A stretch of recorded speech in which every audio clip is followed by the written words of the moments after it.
dreams in our eyes. The crowds roar like a storm on the wind. We're the underdogs fighting again.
What's going on, you bad motherfuckers, and welcome to the USMNT live stream here on Stateside Footy. I'm your boy, Steve Silver, and god damn it, who isn't fired up for this one as the U.S. men's national team is finally back in action in what seems like forever and a goddamn day as they take on the Red Devils of Belgium in what I would consider the first of four dress rehearsal matches before World Cup 2026 kicks off in early June. And we are just a few moments away, and we're about to get into the starting lineups in just a second. But before I do, please do me a favor and make sure you hit that like and subscribe button, and also hit the notification bell so you do not miss out on upcoming Stateside Footy content. And of course, right here on Stateside Footy, on top of the live. We're also going to be doing a lot of pre-match buildups, and of course, after every single, as we give you a recap of who performed and who didn't perform. So definitely tune for that, and also hit the notification bell. All right, so we are roughly just a few minutes away from kickoff here at Mercedes-Benz Stadium in Atlanta, Georgia. Let's go ahead and bring up the starting 11s here, and for whatever reason, okay, there we go. As we look at the U.S. men's national team, and come on now, there we go. There it is. All right, and of course, the United States is lining up in a 4-3-3 today. A little bit more of a 4-3-3 attack, not so much of a hold, but that being said, a back four. And of course, I think this was predicated a lot more on the fact that, Chris Richards and I think Miles Robinson are not going to be a part of this one. And so Mauricio Pochettino decides to go back to a back four. And of course, there is also switch in net as well, too, as Matt Turner will get the start. And it's going to be his first start for the U.S. men's national team since the Switzerland match. I believe that is correct. In front of him, off the right-hand side, will be Timmy Weah. He's going to be at the right wing back position. And, of course, the center back pairing will be Mark McKenzie and Tim Ream. Off the left-hand side, in the wing back position will be Anthony Robinson. And, of course, Jedi is an absolute stalwart at that position. I guess you can say the double pivot today will be Johnny Cardoso and Tanner Tessman. From that standpoint, is about as strong as you possibly could have. In this one, your number 10 today is going to be Malik Tillman. Your wing is going to be off the left-hand side. Will be Captain America Christian Pulisic as always. Weston McKennie will be off the right, and up top will be Flo Balogun. Now, the interesting thing about this the interesting thing about this starting 11, and there is a little bit of surprise considering I think everyone just assumed Matt Freese was probably going to be, goalkeeper one. But that being said, I actually think this is a little bit of a brilliant move on the part of Mauricio Pochettino, just considering that Matt Turner does have that World Cup experience from Qatar 2022. And when you talk about form and when you talk about all those things together, this is your last opportunity to find out if Matt Turner is capable of being your number one. Now, granted, Matt Freese has done a very good job. There's no other way. There's no other way really to highlight that. But that being said, if you're the head coach, you want to make sure 100% that you have made the right decision, and this is a good opportunity for a guy like Matt Turner to prove once and for all whether it is or it isn't. But it's also an opportunity to see exactly how Matt Freese reacts to this as well too. Is this going to be somewhere? Is this going to be something where he's going to put the team above his ego? We're definitely going to find out. But that being said, a good showing today from Matt Turner, what might go a long way. So we'll see exactly how that happens. But that being said, all in all, I would say that this is about as strong as an 11 as you possibly could, minus the fact that Tim Ream is a part of that center back pairing. And the only thing that worries me is going to be the inclusion of Tim Ream. I understand exactly why he's in the starting 11, but that being said, I completely disagree with it. And I think we have that body of work where we can actually say whether or not this is going to be a liability versus actually this is the strongest of what you can put out. The other thing is Johnny Cardoso as well too, as he is welcomed back into the national team fold. And of course, the last time we saw Johnny in a U.S. shirt, it just wasn't really all that great in the run up to the Gold Cup. It just was not what you would expect for a guy who, this fan base, loves to shower Johnny Cardoso because he plays for Diego Simeone at Atletico Madrid. He has had some very good performances in La Liga, but the reality is he has yet to really to have that translate to the national team. And so this is pretty much going to be it. This is feast or famine for a guy like Johnny Cardoso. And so from that standpoint, this is the make or break moment for his ability to earn himself a World Cup roster spot in the eyes of Mauricio Pochettino. Like, let's be perfectly honest, it has not been good. It really has not been good for him in a U.S. shirt. And so this is the opportunity for him. Outside of that, you would have to say that it's a very strong team. And I like the idea. I like the idea on that right-hand side with that overlap with Timmy Weah. It's going to allow Weston McKennie to do his thing in the box coming off the right-hand side. And so from that standpoint, you would like to say that both sides, whether you're attacking down the left side or the right side, it's going to be a strength for the U.S. And when you look at what Belgium is throwing out there today, it feels like there could be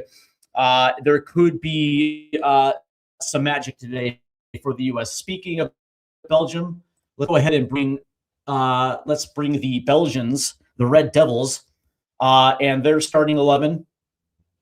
And they're lining up in a 4-2-3-1 with Lamens in net. They are going to have a back four of Meunier, De Bost, Michel, and Dwayne de Kuyper on the left-hand side. Excuse me, Maxim de Kuyper on the left-hand side. A very good left back.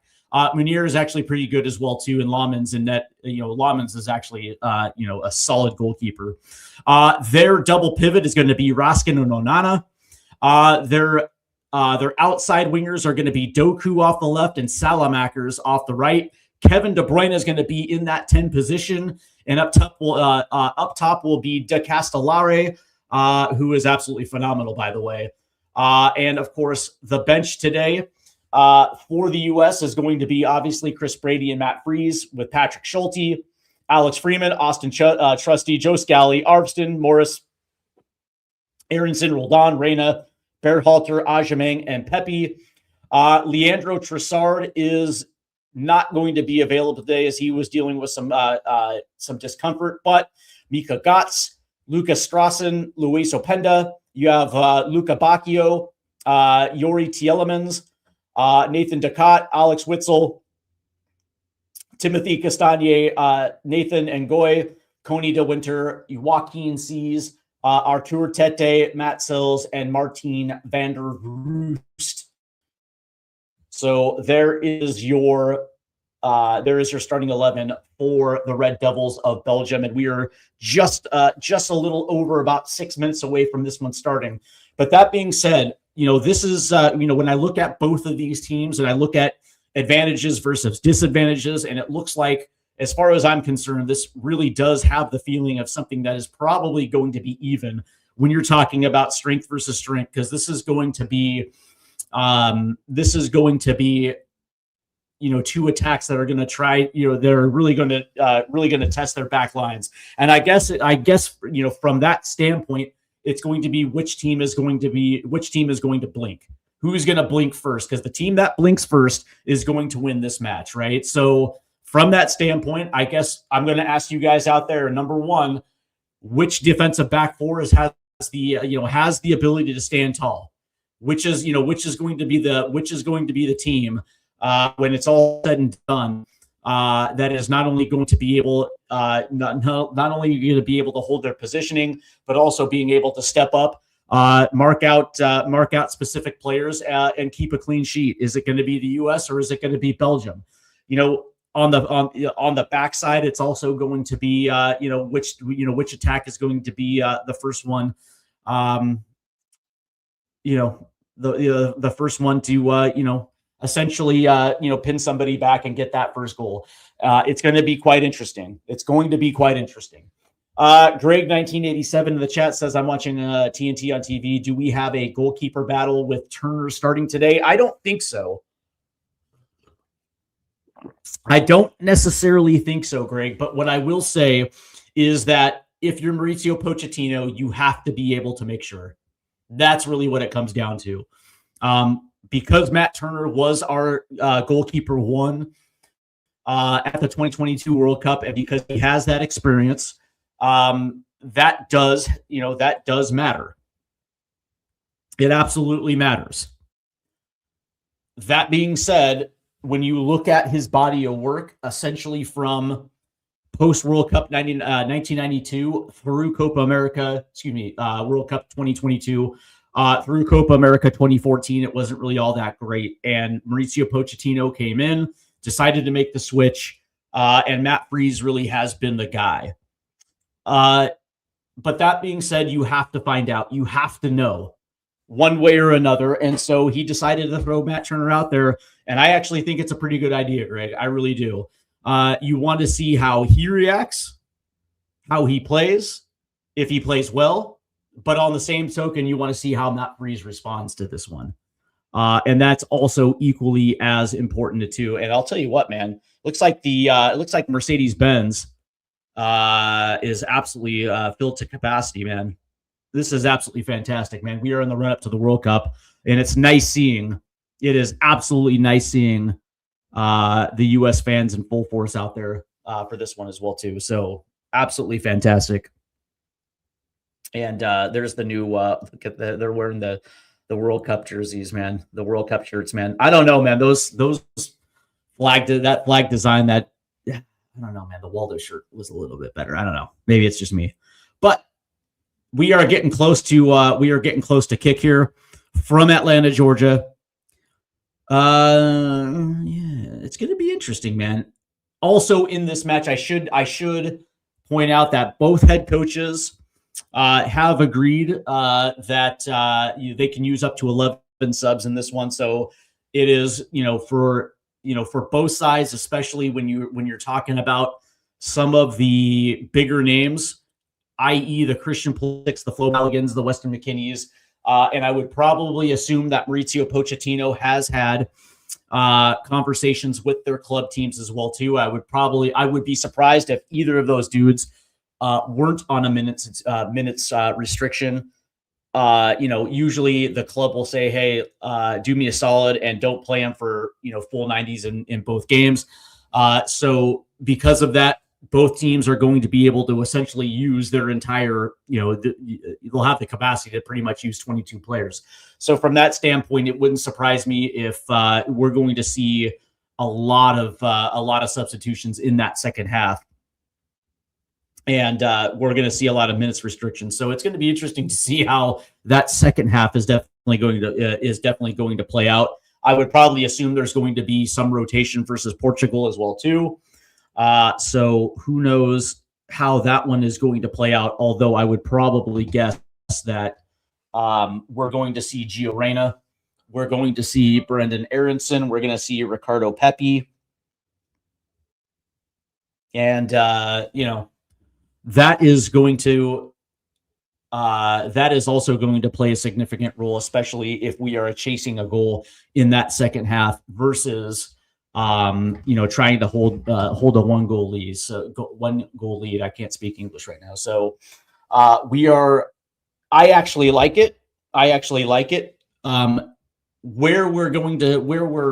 Because this is the technically still international friendlies, they're allowed to do that. But once the World Cup rosters come out in May, and then once we get into those warm-up games, which is essentially going to be, you have to essentially take them as, essential World Cup games. We're not going to necessarily have those luxuries of having, essentially 22 men available for rotation mid-game. So it's going to be hopefully both the U.S. and Belgium treated equally. All right, so we are getting dangerously close here to kick. Let's see. Players have taken the pitch here, and the U.S. are wearing their essentially their World Cup shirts here. As there's Matt Turner. And I'll let you know which side. It looks like the U.S. is going to be playing from left to right. And there's Kevin De Bruyne. So again, I want to thank everybody for tuning into this one. We are literally just a couple seconds away from this match kicking off. Please do me a favor and make sure you hit that like and subscribe button. And man, I can't believe we're playing Belgium as we're off.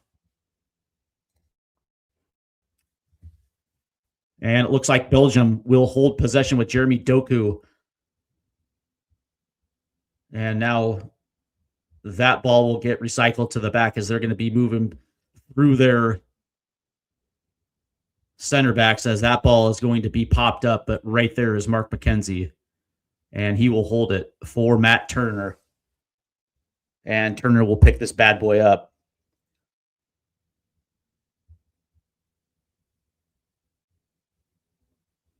And it's Tim Ream who's going to play it through. As Jedi now is going to turn that ball over. Oh, that's a good sliding tackle right there. And Belgium now will actually take over here, possession in the midfield. It was a good sliding tackle, but that ball went absolutely nowhere. And Belgium now will try to work it through the central part. A little bit of a good mid block right there. And now that ball is going to have to be played outside. And that's a good through ball. And it gets past Tim Ream in the box. And he's going to have to hold this one out, as that ball will go out. And it looks like this will be a U.S. throw-in. That was a good over-the-top ball right there by Belgium, as it beat Tim Ream. But tracking back was Jedi, as Jedi throws this one in. As that'll ping-pong back out.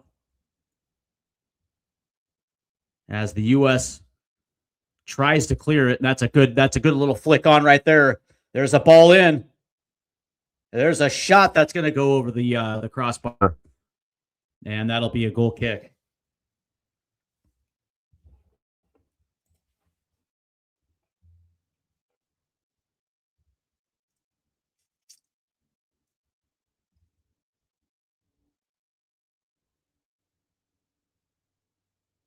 And it looked like that might have been Onana coming in from as a late run right there to put one on. Good save right there. As now the U.S. is going to try to play this long from the right-hand side, trying to get it into Weston McKennie, as that ball will ping out, as Timmy Weah now will play it in, as that one will get played back to Mark McKenzie. Here's Jedi off the left-hand side.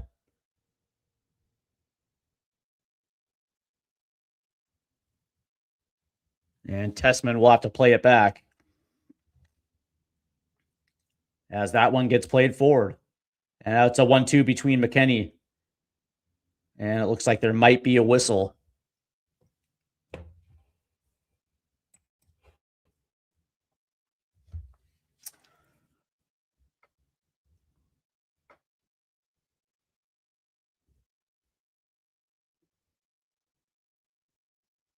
Through the, it's really hard to really get a grasp on this through 3 minutes, but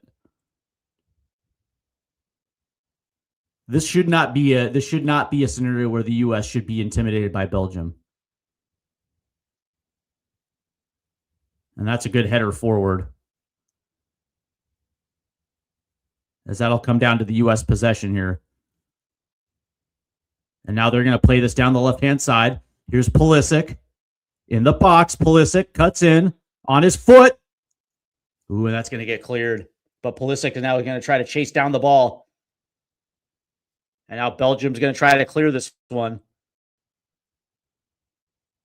as that'll come down to the U.S. possession here, and that gets played all the way back. I absolutely fucking hate that when they play it back to the keeper. There's no need to reset to play it back to the keeper. You're just conceding space, and you're actually bringing Belgium on to press you. Ugh. Here's McKenzie. And now they're just playing, keep away between McKenzie, Ream, and Matt Turner. Here's Weah. He's going to try to play this one forward. Good defense right there by Belgium. And now they're going to try to clear it. That's going to get headed forward. And right there, it looks like it was Onana. And now Belgium's going to try to go down the right-hand side.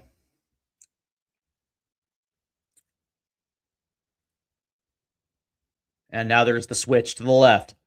They're going to play it forward to Doku. 1v1 against Weah, as Doku continues to handle that ball. And now it's back to Doku. That's good defense right there on Weah, as that ball's going to go out. And I think it was last touched by Tanner Tessman. Are they saying that went off of Tessman? Get out of here. As that ball gets thrown in. And I think there's a whistle here. So yeah, this will be a free kick for the U.S. And it looks like so far Belgium is really trying to hammer down that left-hand side with Jeremy Doku, as McKenzie will play it forward. And now there's going to be a long ball. Oh, there you go. As as that header goes over the crossbar. Very good long ball, and it looked like, Timmy Weah made that run down the right-hand side. As McKennie stayed close, Weah makes the run down the right-hand side, puts in a halfway decent cross off the end line, and Christian Pulisic will head it over the bar. So there's the U.S.'s first real opportunity in the attack. Not a bad little design play to actually have Weah. Here's Doku now as he tries to play this one in. And the U.S. do a good job of clearing it out, as that ball rattles back. But the U.S. will hold position. Now they're going to say there's a penalty. And on the ground is Malik Tillman. And they're going to say Onana as we see it again as the elbow hit the jaw. So, yeah, 100%. Could have easily gotten a yellow right there, but as play resumes, and now Tim Ream is going to try to play one long, gets over the head, and I think last touch. Looks like that might have been last touch right there by DeBost. And I think this is going to be a U.S. corner here as Tim Ream was looking long. As we'll see what the U.S. can do with their first corner. Not exactly their strong suit, I would say. The U.S. doesn't necessarily have the greatest aerial threats, as Pulisic now will try to play it in. Tillman will play it out wide. There's a shot on net. Good save right there by Laumans. As it looks like they played one to the outside, and it looked like that might have been Jedi. And now here comes Belgium in the counter.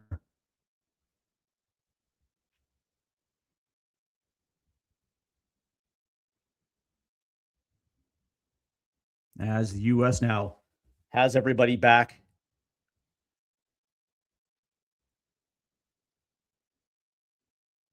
As now they'll play it down the left-hand side.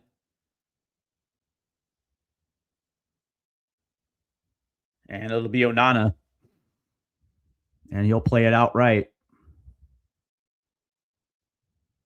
Here's Salamakers trying to play it in. That's going to take a deflection, so this will be a throw-in by Belgium. That was a quick throw-in, and that'll get out.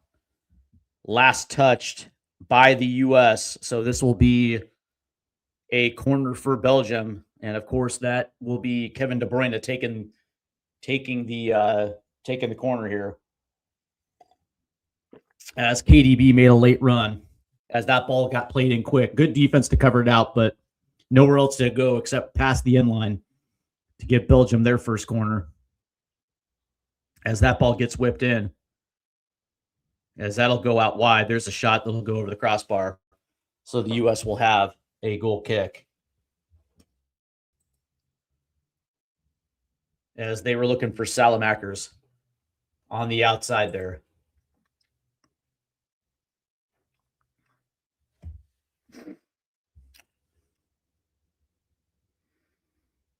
As it's Tim Ream now off the left-hand side.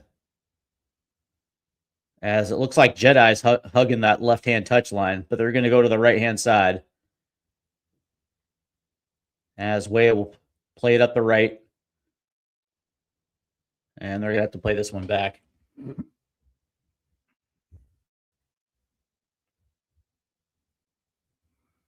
That's a good move in the middle of the park. No whistle right there. Oh, yeah, they're finally going to give him the whistle. Yeah, for sure. As Raskin's going to get is going to eat this whistle right here, because that definitely was.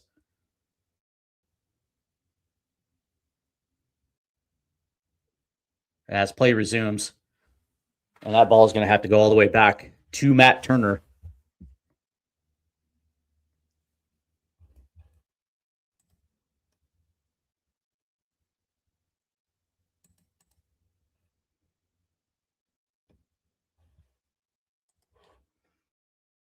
As the U.S. now are in the box.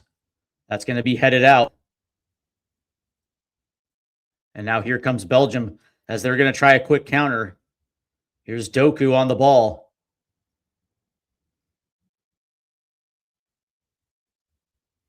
And now they're going to try to work this down the right-hand side. That's a good ball in.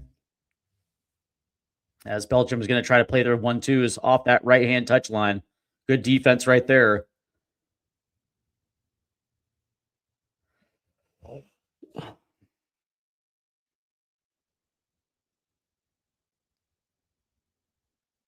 As they are being hounded. Man, there's going to be a whistle. As Doku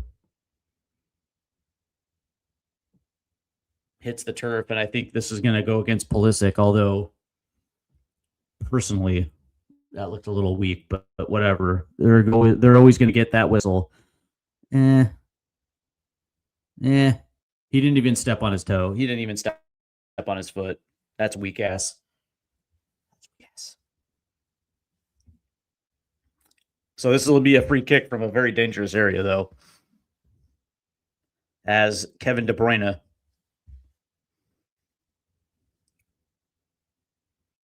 As that one will go in. That's a good header out. That's going to be taken over by the U.S. But just as quickly, it goes right back to Belgium.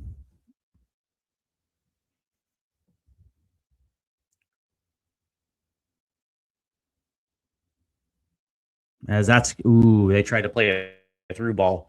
A little too heavy right there. As Matt Turner was rare as play resumes. Here's Jedi now. As Jedi is going to try to play this one forward. Pulisic. And Pulisic will just play this back.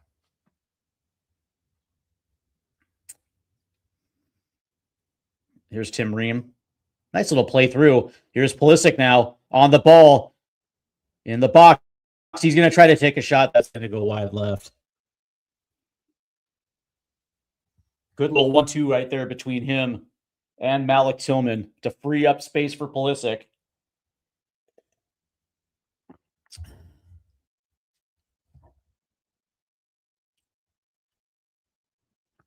As Pulisic just drives it left. It actually might have been Wes. As play resumes, as that ball finds Matt Turner, so the U.S. will hold possession here.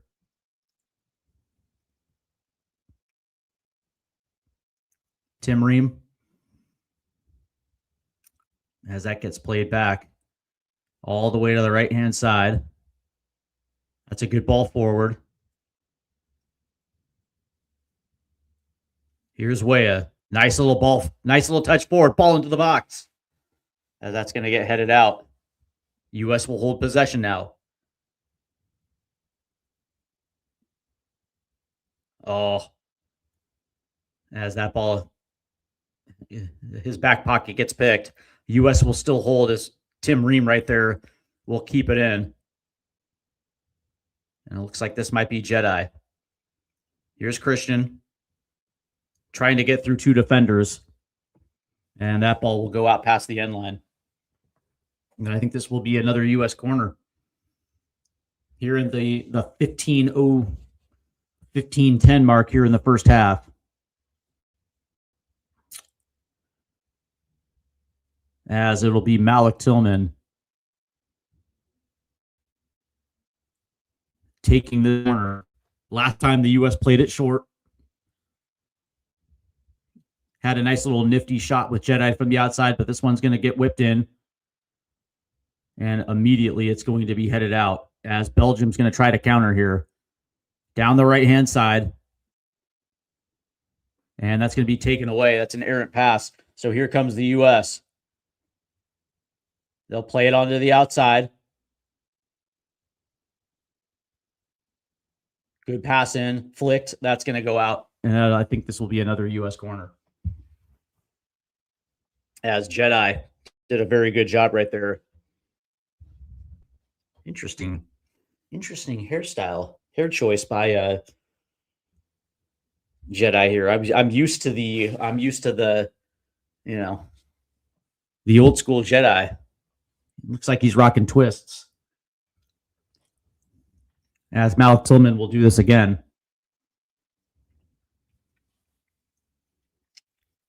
So far through the first 15 minutes, the U.S. has played incredibly well. That ball gets whipped in. That'll go to the back post. There's a shot. Ooh. Good save right there by Lamans. As the U.S. had their best opportunity. Here comes Belgium now as they play down. That's going to be a ball, and it's going to take a deflection. As they play this one out wide to the right. There's a ball in. As right there, U.S. covers it. And now they're going to try to play this one out. That's a ball forward, held up nicely. Trying to play through. That's going to head back to Belgium as they take this one away. As Doku will hold this, trying to get around the corner. He does, as that shot goes wide right.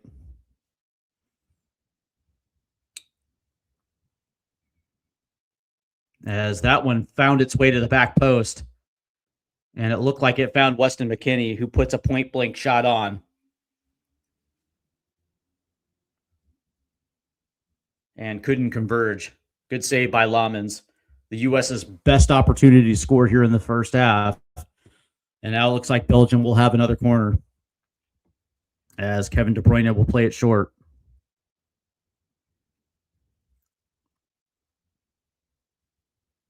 There's a shot that's going to find its way through, and it'll go wide right. And that was DeBost. That was an unbelievable save by Lamans.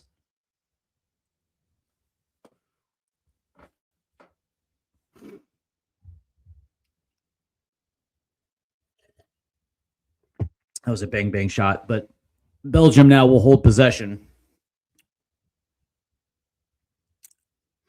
as that one will go all the way back to Lamans, and now Lamans will sky it.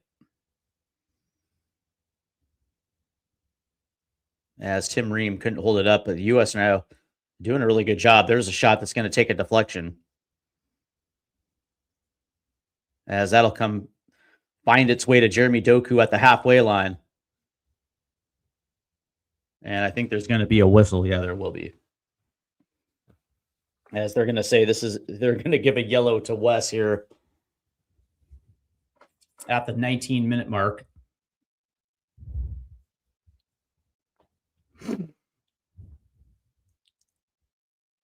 As Jeremy Doku got the inside. And that's what they're going to say. What the yellow card was about. Interesting. Looks like maybe Wes got jersey. I don't know. Needless to say, here comes Belgium, as they're going to try to play this one down the right-hand side before ultimately that goes all the way back to Lamans.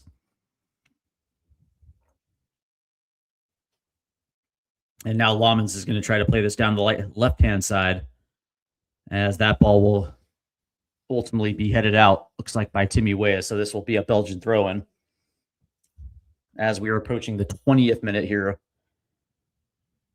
from Atlanta, Georgia. 0-0 as play resumes here, as this will go to the right-hand side to Meunier. Here's Maxime de Kuiper. And De Kuiper is going to make the switch all the way down the right-hand side, and it does find Salamakers, who cuts in, plays one through. Good defense by the U.S. Good deflection, as Jedi is going to try to play one forward. He does. Oh, and that's even better defense right there by Belgium to take it away.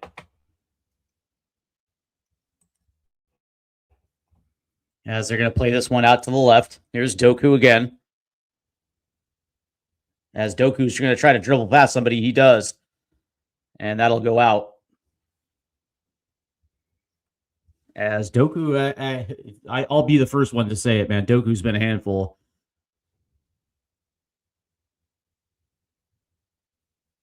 As he beat Timmy Weah right there around the corner. Weah did get his foot in there to disrupt it.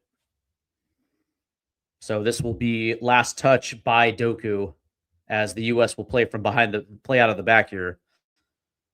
Here's Matt Turner, and Turner's going to go long. As Belgium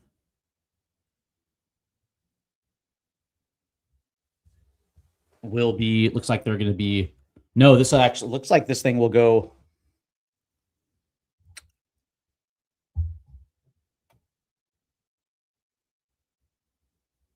Ooh, last touch. They're going to say potentially last touch by McKennie.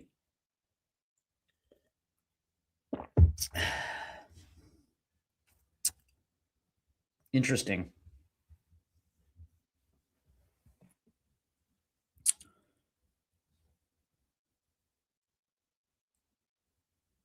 So a water break here midway through the first half.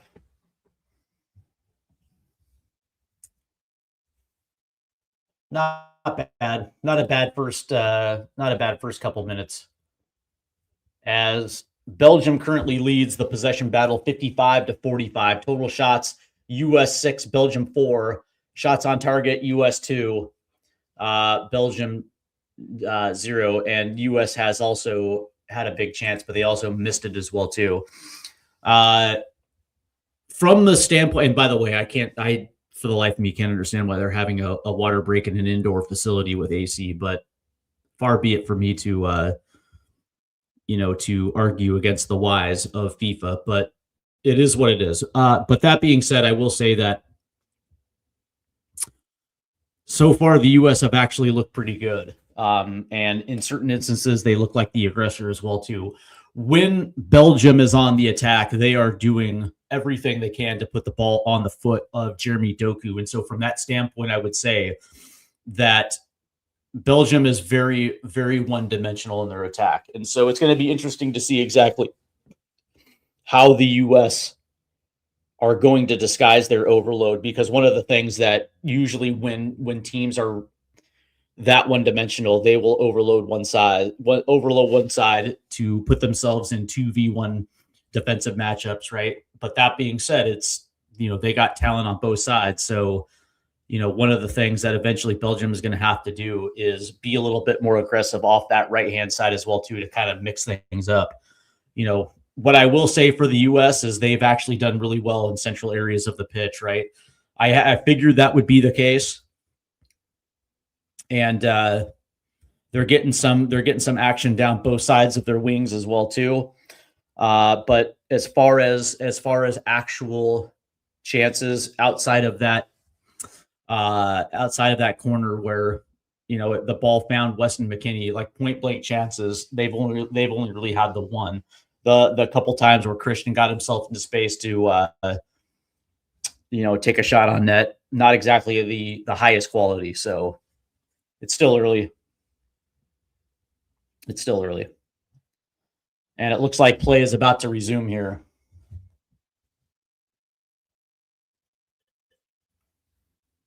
As this will be a Belgian throw-in.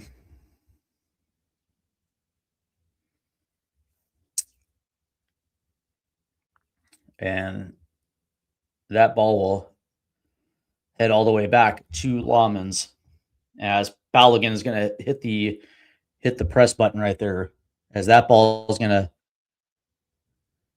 bounce to a Belgian attacker.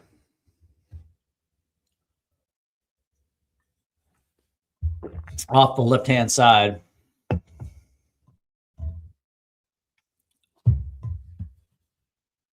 And now there's the switch to the right.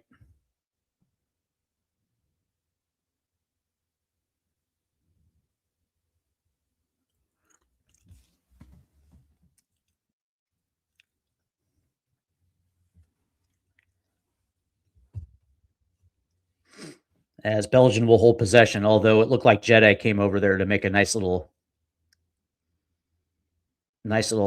clearance, although Belgium held it in. Now Tim Ream is unable to clear it, and Belgium's holding it in.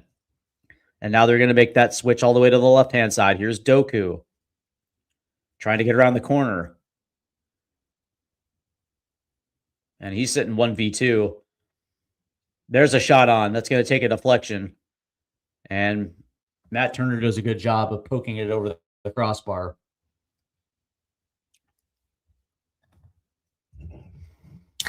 As Doku finds Kevin De Bruyne, who just puts one on. And it looked like it was Mark McKenzie who deflected it high. As this ball gets whipped in. And that'll head out. Here's De Bruyne. And De Bruyne now will play one to the back post. And that's going to go out. Good defense right there by Jedi.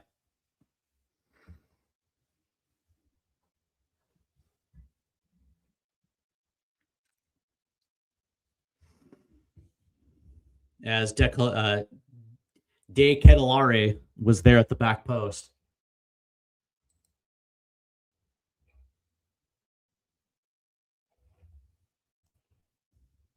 Good defense right there, Jedi. And here's the U.S. now, as they're going to try to streak this one up the right-hand side. As they lay this, as the U.S. lays this off. Good defense right there by Belgium, as they're stuck on the right-hand touchline.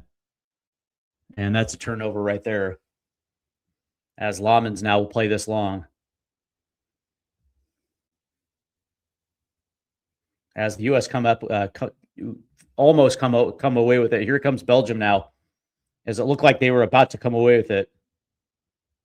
There's a shot, and Turner's there. As it looked like the U.S. were going to come away with that and hold it in, all of a sudden, Belgium overwhelmed them. Had a nice little counter right there. U.S. did a good job on defense.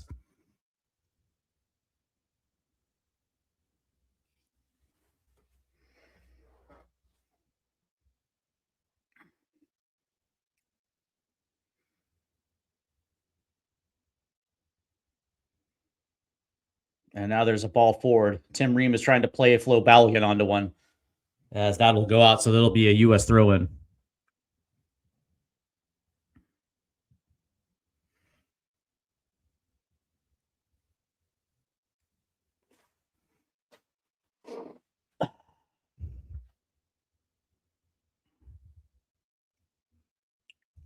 Here's Jedi trying to play it centrally.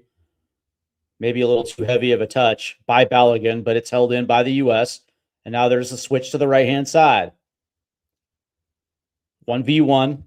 Trying to get around the corner. Does. Ball in. Ooh. Ooh. As that'll go out.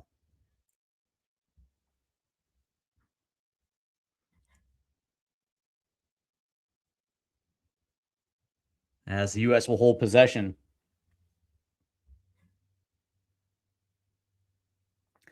That ball was worked in nicely off the right-hand side.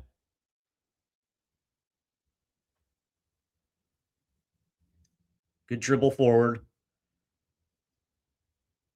As the U.S. will try to crash the box. Oh, that was a bad pass right there.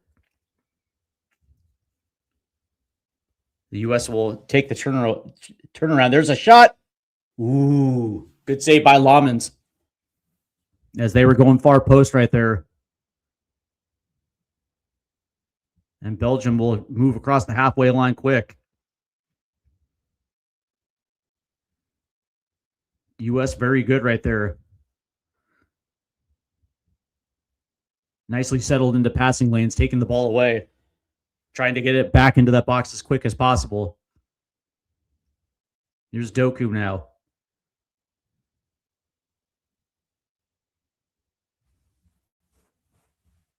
As we are approaching the 31st minute.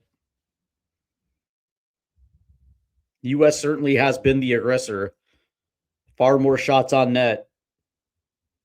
There's a ball that's going to go over the head. And it'll find Doku off the left-hand side. Here's Doku playing it in. And the U.S. will clear. But it goes right back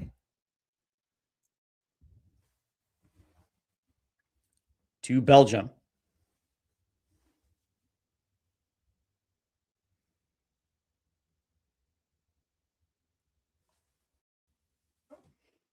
As they're going to try to go down this right-hand side here. And it's like it's Maxime de Kuiper. That's a good little over. Good little over, but good defense right there by the U.S. as that'll go out for a goal kick.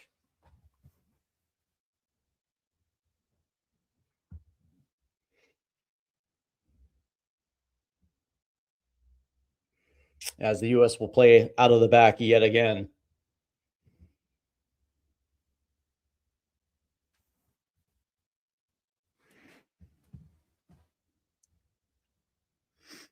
It feels like the U.S. is on the verge of scoring here. They've been knocking on the door for the last 15 minutes.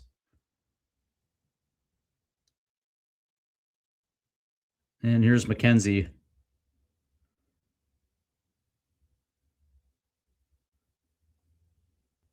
And that's a turnover. That's a bad pass.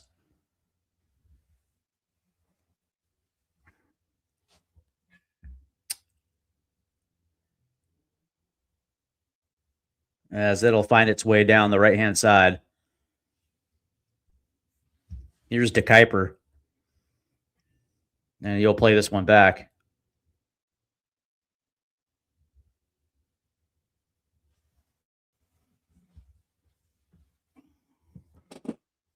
As this one finds its all the way back to Lamans. As the U.S. will try to pressure here. And that gets played back.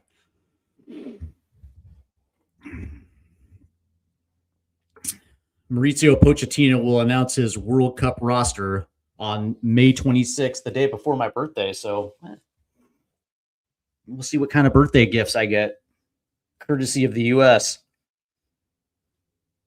As they will try again. Down the left-hand side. That's a good ball through. Right there is McKenzie. As that ball is going to take a heavy touch and it'll find its way back to Matt Turner.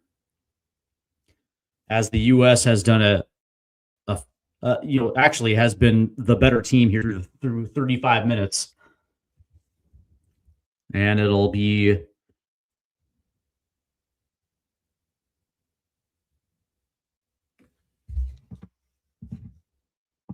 what is going on? As play is restored now. As that'll go past the end line. So it looks like that'll be a Belgian free kick. As hey, there's Derma. What's going on, buddy? Good to see Derma in the chat here. So Belgium will be playing this one out of the back here. Oh.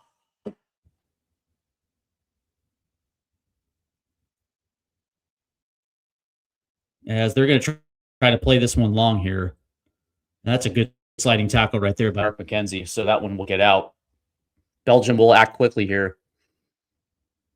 And again, they try to go down to Doku.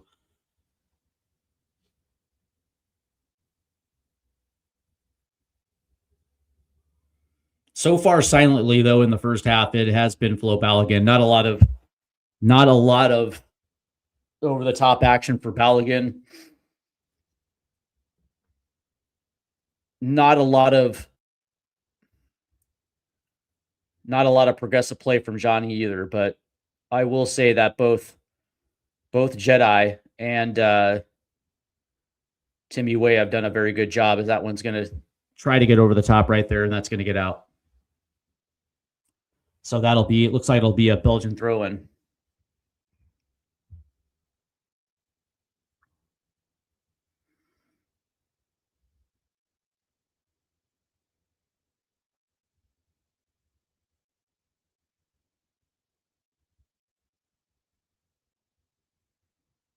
As this ball is going to ping pong and find its way out of bounds. So this will be a U.S. throw-in. That's a quick throw-in too.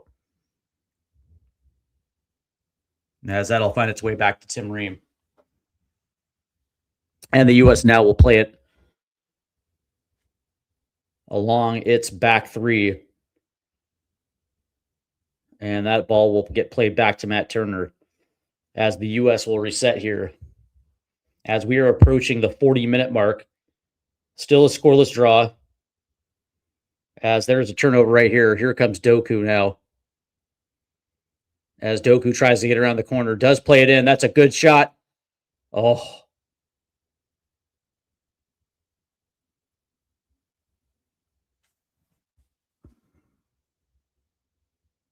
As Doku did get around the corner, Turner did make the save.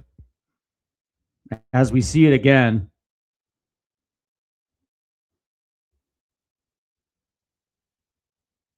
And I think this might be an offside. And let's see. Hey, Steve. Dermot is gutted. Ireland didn't get to the playoff final. Yeah, it's too bad. I saw that too. I think they lost in pens. As that ball is gonna go down the right-hand side. As that's a good ball forward. Here comes the U.S. now, trying to play it in. That's good defense right there. As that ball was intended for Flo Balogun. Try to get played on. Good defense for Belgium. Wales and Northern Ireland sadly choked as well too. I saw that as well too. It's too bad. I was kind of hoping for a little bit of Irish luck. Didn't necessarily happen. As Jedi now is going to whip this one in to the back post. It's a goal. Weston McKennie fires one in for the U.S. And it's 1-0. 1-0. USMNT, 1-0 us. Blah, blah, blah, blah, blah. 1-0 America. The U.S. takes the lead. As Jedi just puts one right on the money. And it was Weston McKennie to fire this one home. Right there in a good position. Right past Lawmans. With Johnny Cardoso off his back right there to the back post. And it's Wes who puts the U.S. up 1-0. What a goal.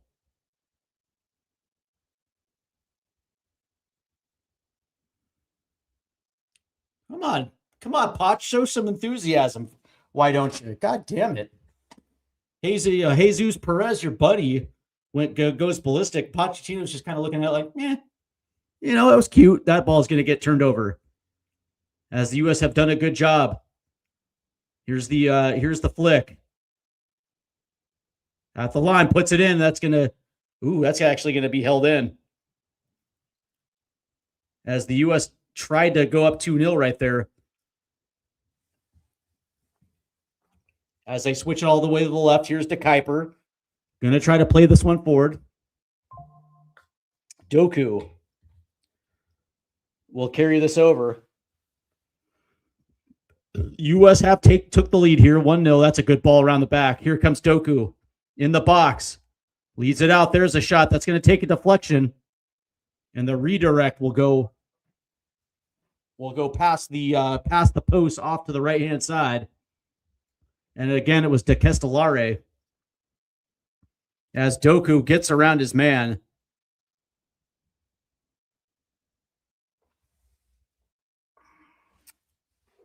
As this now will be a Belgian corner. They're going to try to play this one short. As it looks like the U.S. is doing a good job of closing down space.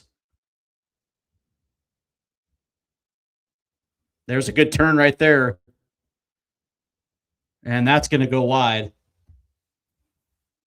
And I think that might have been KDB yet again. It was. Let's see. Do you have any gossip on Pochettino's future? There are rumors Spurs board have spoken to Poch's agent. Yeah. As far as that goes,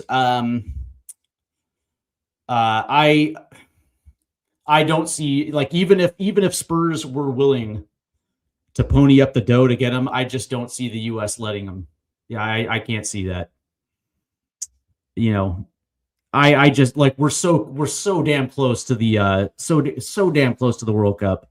I can't see that, as that ball is going to get pinged back, and it's going to find its way out. I know that Spurs may be inclined to do it, but me personally, I just think that ball is going to get played in too. That's going to be headed down. It looks like it comes down to Pulisic's foot here. Here's Jedi playing it in. Here's Ballo back to Jedi now. Jedi is going to play one to the back post, headed. And it will come down to U.S. possession here. The question is there a foul on the play? Yeah, it looks like somebody is down. It looks like that might be Onana.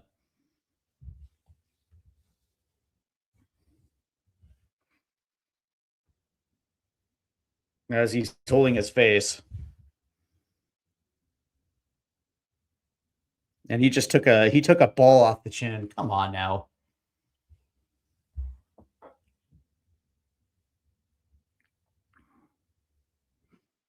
As the U.S. drew first blood here off a corner, as they lead, as we're approaching the 43rd minute here, as the U.S. now will have possession, as they have been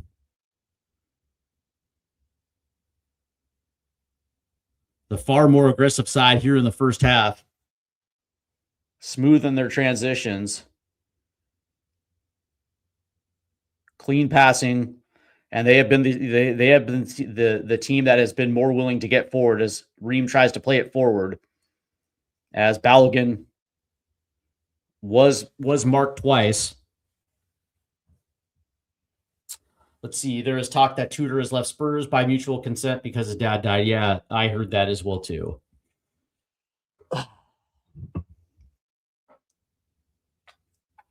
It looks like they're trying to convince Roberto De Zerbi. That's what it looks like to me. Although, that's the thing. I just think most of these coaches are going to wait until the summer, till after the World Cup. Here comes Belgium now down the left-hand side.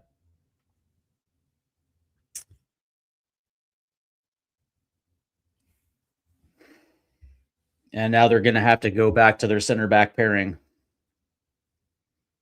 As now they're going to make the switch to the left-hand side. Here comes Doku yet again. As he cuts in. Doku is going to put one on, and Turner right there. Good save by Turner. There's another shot. Oh, that's a goal. Oh, that's a long-range shot that gets past Matt Turner. As that was DeBost. Ooh. As Belgium equalizes right before the half. Yay. Initially, it was a great save by Matt Turner as he punched it away. And then DeBost 35 yards out. As that clears everyone. And Matt Turner. Oh, that's a terrible goal to concede right before the half. Ugh. As it's through 3 defense, including Ream, who probably should have got a foot on it. So Belgium equalizes in the dying number, the dying numbers here of the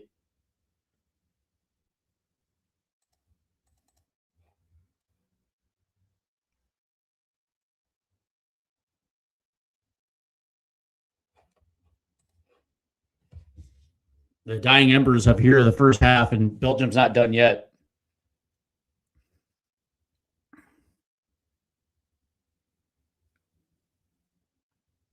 As they're going to try to make their way out, but that ball gets deflected. And now they're going to try to play it out to the left, trying to find Doku, although that one will get out, so the U.S. will have a throw in here. As there's a quick throw in. And here comes Belgium. As they will win that battle. U.S. is trying to scramble to get this one. And it'll be held in.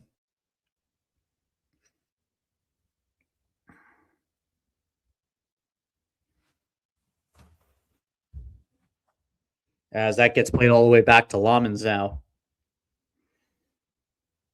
Kind of a disappointing way to end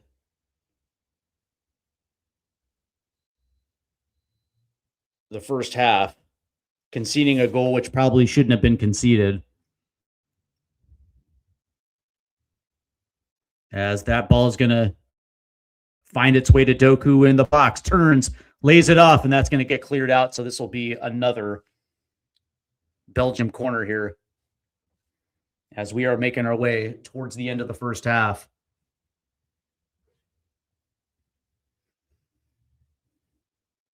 As again, they are applying a pressure here as this first half comes to a close. All of a sudden, as soon as the U.S. take a lead, Belgium responds quickly.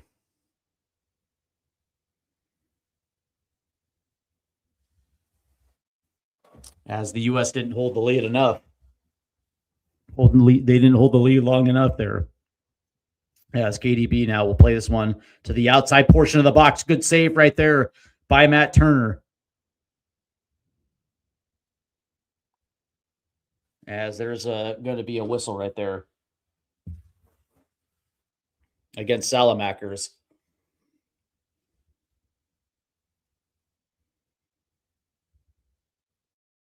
As Matt Turner had a good save. As looks like that is going to be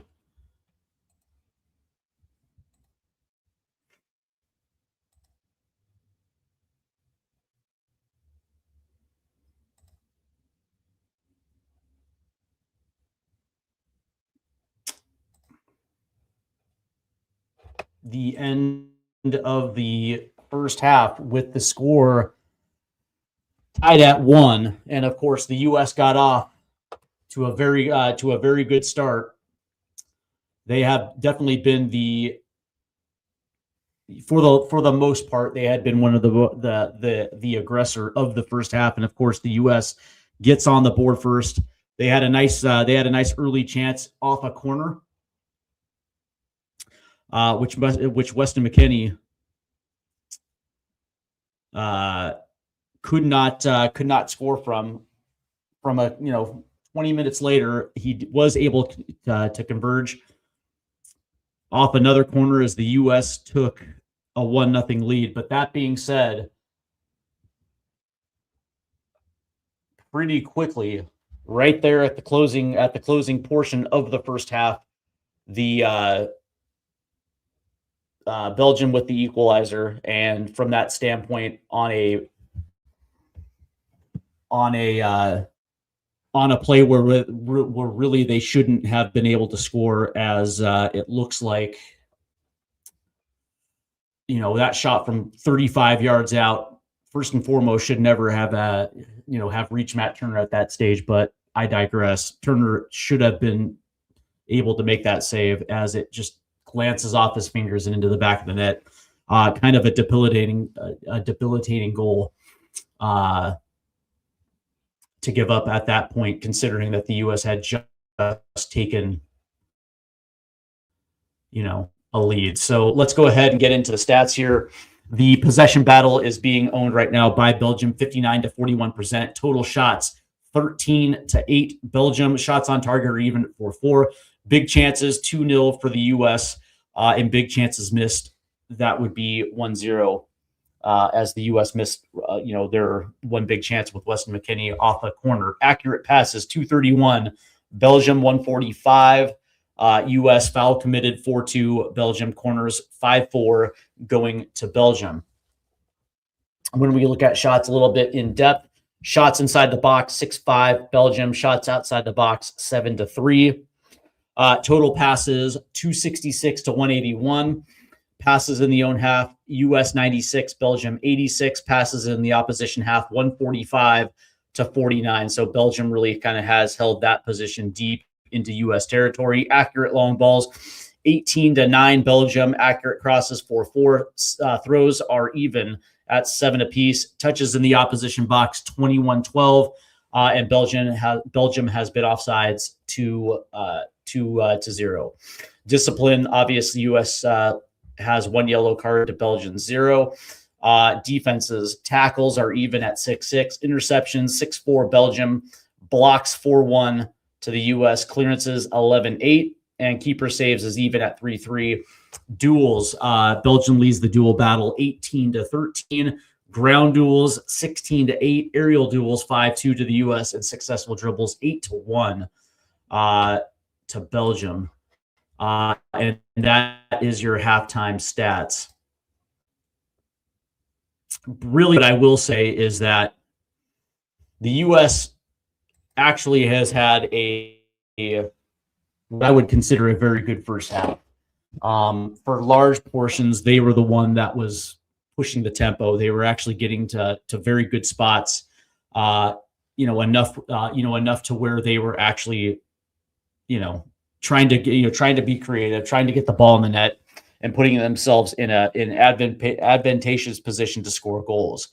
And they were, for a good 15, 20 minutes in the first half, they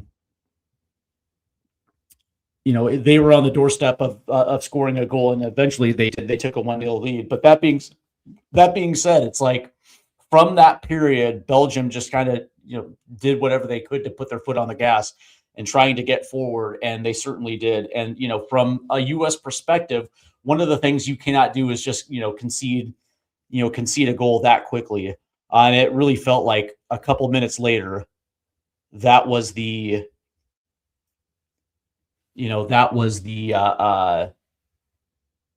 that's exactly what happened. And so from that standpoint, it's like, we didn't necessarily have that, that much time holding the lead. And, for this team, that cannot happen. You have to continue to be that aggressor and not take your foot off of the gas. And again, exactly what they're trying to do. They're trying to put the ball on the foot of Jeremy Doku as much as they possibly can. And knowing that you have to keep an eye on Jeremy Doku. And a lot of, especially after we took the lead, we didn't necessarily see Tanner Tessman coming over, to man mark, Doku along with Timmy Weah. They did that a couple times, and it actually worked quite well, as Doku had no choice, couldn't get around the corner, and that ball was being played back. But in those situations at the dying moments of that first half, Doku was left 1v1 against Timmy Weah, and we saw exactly the quality of Jeremy Doku. He was able to get around the corner. It seemed like it was at ease. I'll just say that. And when you're allowing him the space to be that creator, good things will happen for Belgium. And in this case, he was able to get around the corner, get a shot off. Actually, as a matter of fact, it wasn't around the corner. He cut in, put a shot in that Matt Turner actually did a very good job of saving. The ball goes out and it lands on the foot of DeBost, and he just puts one on, and it goes through 2 U.S. defenders. The last line of defense was Tim Ream, and Tim Ream didn't even get a foot on it, and it finds the back of the net, past a Matt Turner, where it almost looked like Turner was out of position to make that save. So here we are tied at 1. So what I will say is, for this second half, it's going to be interesting to see exactly what Pochettino does in this second half. Is this going to be a situation where we're going to see, halftime substitutions? Is he going to ride for it for an extra 10 minutes? Who knows? It's going to be interesting to see exactly what the attitude is going to be for this. Clearly, this is still a game in which the U.S. can win this one. This is, this game is not even remotely over yet, right? So it's going to be interesting to see exactly how the U.S. come out in the second half.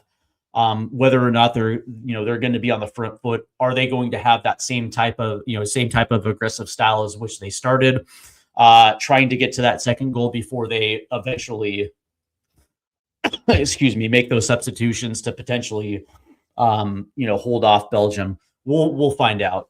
For Belgium as well too, I will say that the bread and butter for this team is Jeremy Doku, and I would probably assume we're going to see a lot of that again. Much to the same as what we saw in good periods of that first half, where they look dangerous because of Jeremy Doku.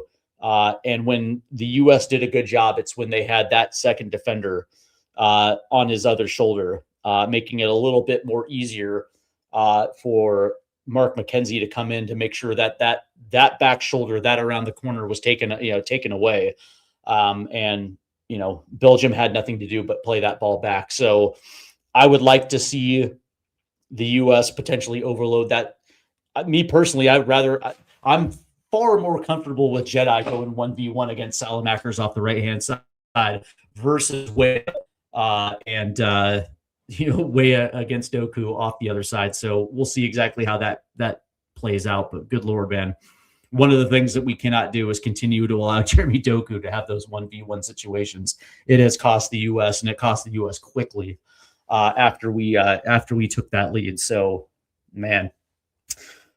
But this game is not over, not even by a long shot. So we will see exactly how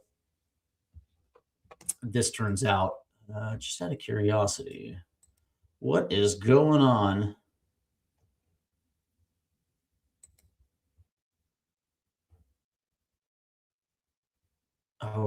Around, let's see. All right, so let's see what's going on here. As it pertains to the U.S., it looked like Turkey and I'm gonna say, let's see.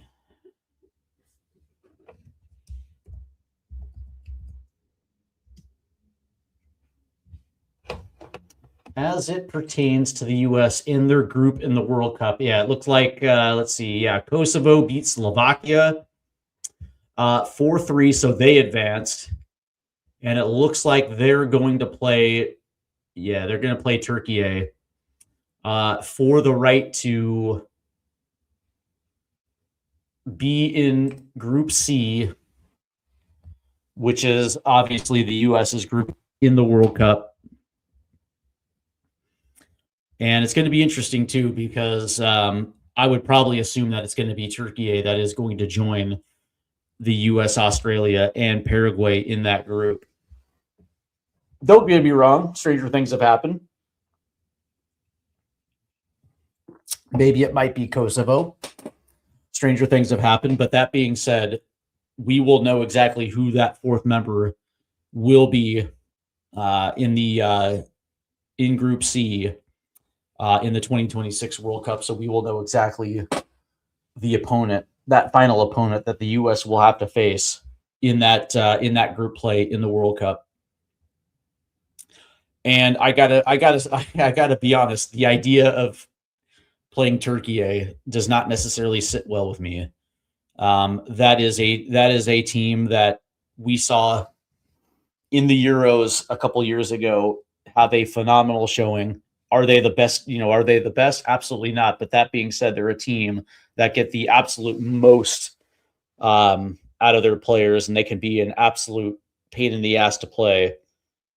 And that's the last thing that this U.S. team needs is a banana skin type of opponent in group play. And even looking at the group as it stands, it's not going to be the easiest group for the U.S. And I don't care what anybody says, because most American fans will look at Australia and just assume that it's going to be an easy win. And, the last time we saw Australia in the World Cup in 2022, they got out of their group and gave Spain a run for their money in the round of 16 and had multiple opportunities to win that match, and they didn't. Paraguay is still a team that, has an opportunity, does have the talent and the ability to beat us at any given moment. And so, granted, we saw them in the fall of last season, and it went our way. But again, it's three opponents that you can't take them lightly. You can't show them, so much respect where all of a sudden, we get out of our style of play. So I'm a little worried about our group, but if all things break even, we should be able to win it. But again, I look at it as potentially 3 banana skins if we're not careful. That's kind of the way I look at it. It's sure we have the talent, we possess the talent to do very good things. And one of the things that I like about it is the fact that we're playing on home soil, so we should probably get some, some benefit of the doubt when it comes to the trends, when it comes to host nations. But that being said, if you're looking at home nations in this World Cup and you're looking at groups, there's an argument to be made that there's Mexico potentially has a little bit better of a group in order to get through than the United States. But I don't know. That's just my opinion. But we are getting close now to the second half here in Atlanta, Georgia. Match tied 1-1. Of course, the U.S. got on the board first with a goal from Weston McKennie. And less than 5 minutes later, Belgium equalized on a goal that probably should have been saved. But here we sit now, 1-1. And it's going to be interesting to see exactly how Mauricio Pochettino applies to the second half. And it looks like there will be some halftime substitutions, as it looks like Christian Roldan is on the pitch. So it looks like maybe Christian is going to be coming into this match. It's going to be interesting to see exactly who. Matt Turner looks like he's going to stay in. And I'm not surprised by that. I'm not surprised by that at all. I was not expecting, Poch to switch goalkeepers at the half. So from that standpoint, no surprise there.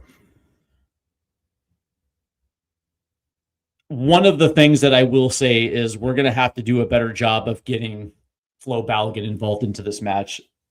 I think it was only on a couple occasions that we tried to play a ball forward for him. For the most part, Belgium has done a very good job of marking Balogun out of this one to make him a non-entity.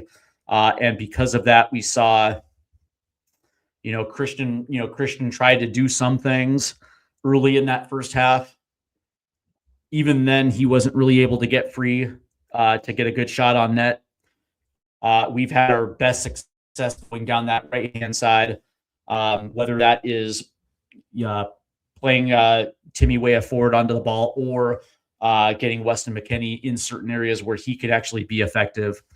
But no doubt the U.S., just like Belgium, really has finding that success down one side of the pitch. So we're gonna have to figure out a way where we're gonna be able to open up some decent areas there in the middle, so we can actually play play some 1-2s down that left hand side. That is going to stretch that back line where Flo Balogun is going to be able to utilize some space in the box, or play balls in and actually just let him do what he does best. But regardless of how we're going to do it, if we're the team that scores that next goal, we're going to have to do a much better job of making sure that we hold that lead longer than 4.5 minutes like the last time around. So we'll see. As we are getting set now for the start of the second half, as it looks like Christian Roldan will be on. So we will find out exactly who comes off here.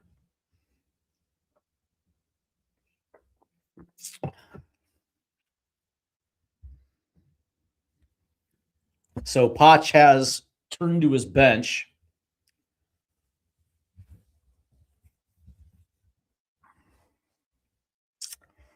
It's kind of nice to see Roldan.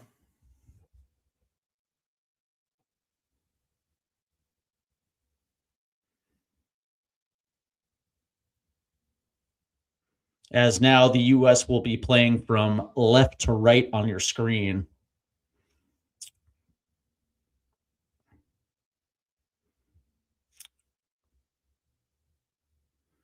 And it looks like it's going to be like for like, as Johnny looks like Johnny's coming off for Roldan.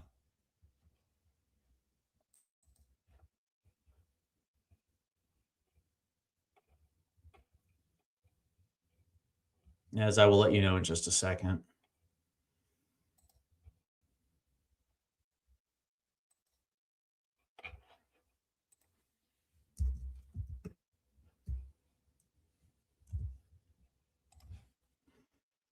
as we are underway now.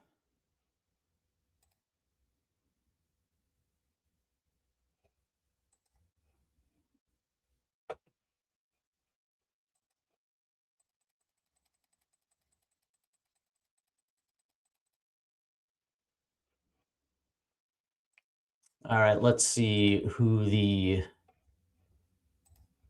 Yeah, so yeah, it is a straight like for like. It is Christian Roldan for Johnny Cardoso.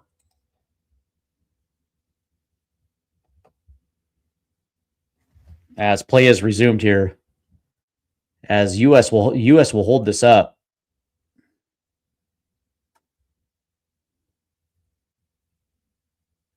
And that's a good ball through the middle. They're going to have to play this down. Now off the right-hand side, here's Timmy Weah trying to get around. As the U.S. will play this in.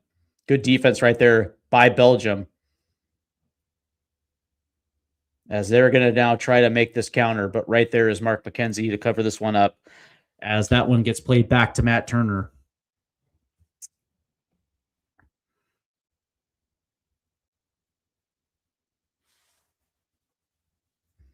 And it looks like Salamakers has come up hobbling a little bit. As him and Christian Pulisic were running a conversion for the ball, and there came Tanner Tessman coming in with what's considered a little bit of a hip check right there. And that's interesting. Here's Ream. As Ream now will try to dribble forward. As that ball will get out right there as a sliding tackle. So this will be a U.S. throw-in. Right at the halfway line. A little bit forward up. As the U.S. now will hold possession. They're going to try to make this switch to the right-hand side. Here's Timmy Weah. And he's going to play this one forward. Flip back. Good defense right there by Belgium. And here they come on the counter. Here's Doku now. And again, he's going to try to play this one forward. And that's going to get out.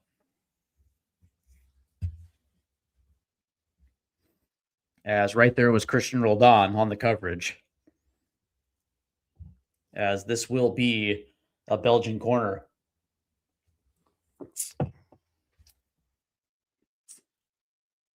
And coming over for this corner, of course, is their captain, Kevin De Bruyne. Of course, De Bruyne, longtime member of Manchester City.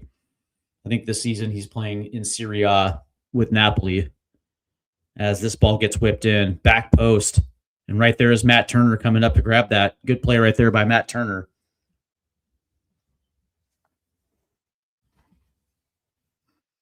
As he will play this one out wide left to Jedi, who taps it forward.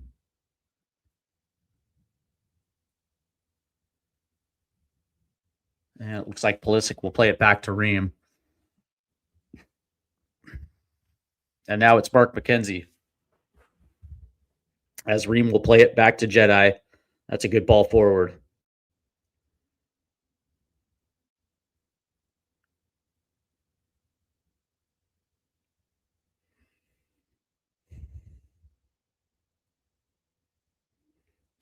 As the U.S. now will turn up the pitch here. Cutting in, lays it off. There's a flip forward, and that's going to get headed over. Not exactly the greatest crosses right there. But the U.S. will hold possession.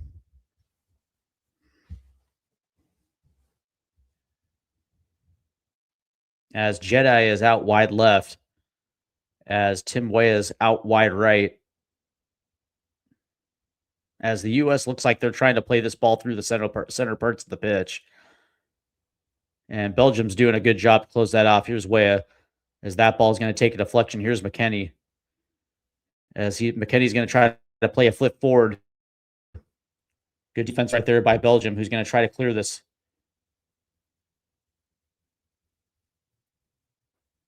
And that's eventually going to go out. That'll be a Belgian throw-in. At first, I actually thought that ball actually cleared as it goes out. That's actually a good hold-up play right there. as Belgium will have to throw in here. As we are now in the 50th minute in Atlanta, Georgia. As that's actually going to take a deflection. And now Belgium's going to sky this one. But it does find Doku. That's a good sliding tackle. And there's going to be a whistle. And they're going to say U.S. ball. As that was a great sliding tackle on Doku. And Doku tried to do it right back. He gets the whistle, so the U.S. will hold possession.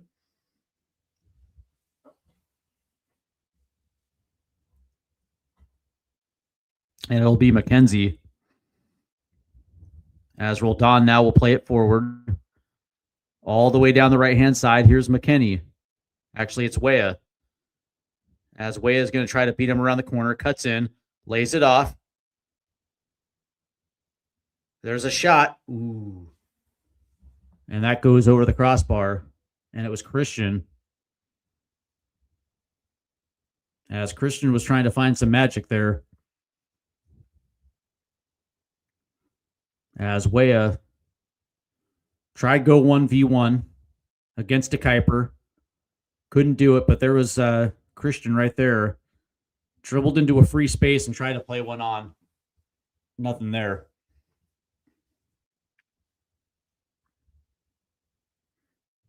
Good ball movement from Christian, though. But here comes Belgium now. Down the left-hand side against Doku. As Doku tries to get around the corner. There's a shot on net, and it's a goal. And Belgium takes a 2-1 lead, and it was Onana.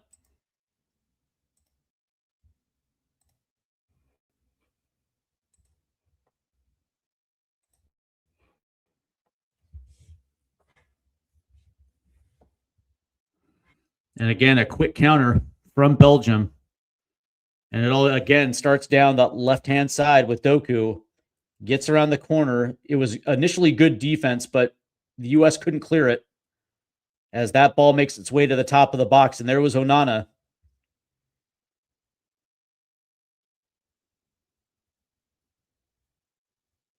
As Malik Tillman tried to close down space, and it actually could have, it may actually have deflected off of Tillman, but again, Matt Turner was not in the right spot right there to make that save.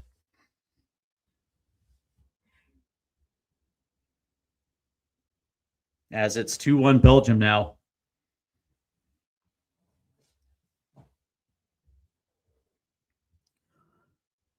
As the U.S. has their work cut out for them.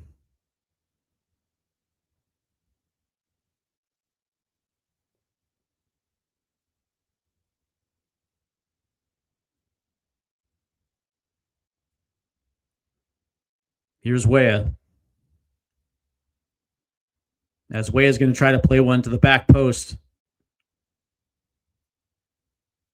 As the U.S. will continue to hold possession here. Good hustle.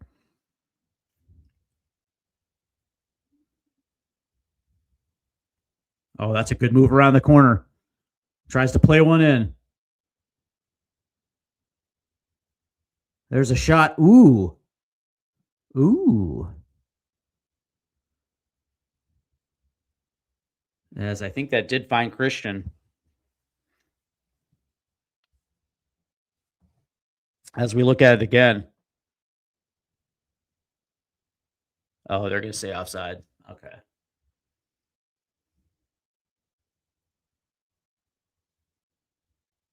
As this will be a goal kick here for Belgium.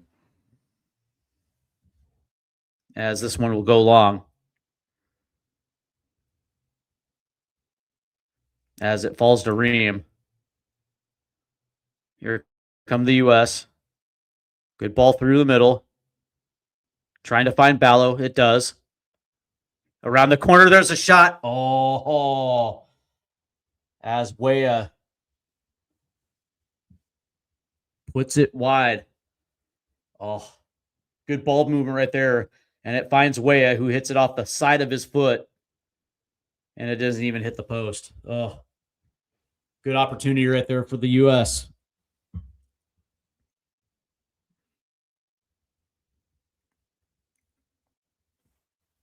As Belgium will start from the back. And they will make that switch. Here's Doku now. As he's going to cut in, plays it in. 1-2. Here's Doku. That's a good save right there by Turner. And Turner does it again.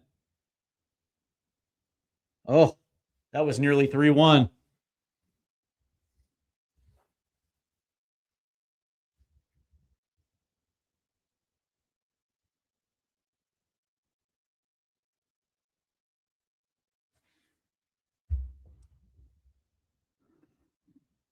As we see it again, that was a good switch to the left-hand side.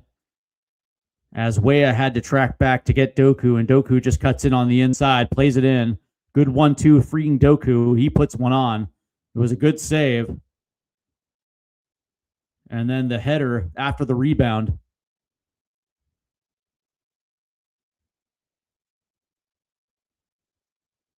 And it goes through Tim Ream as Turner does make the save.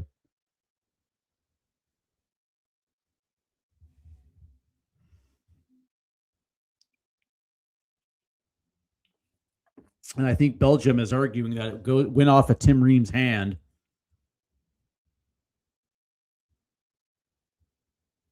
And they're going to take a look at this one. From two different angles, it does not look like it touched Tim Ream's hand or his arm.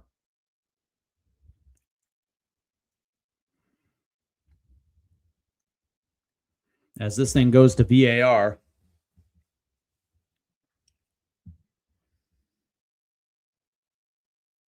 Ooh.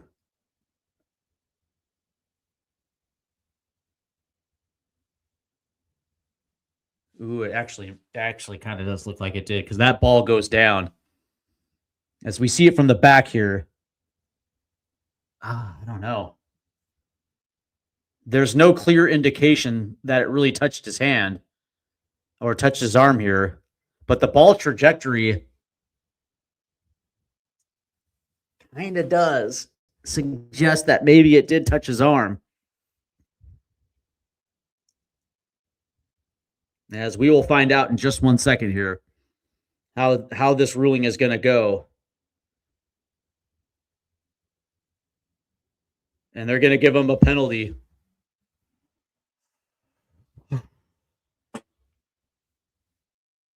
Oh dear. They're going to say it touched Tim Ream's arm. So Belgium now will take a penalty here. As De Ketelare now will have this penalty. If Belgium converges here, this thing is over.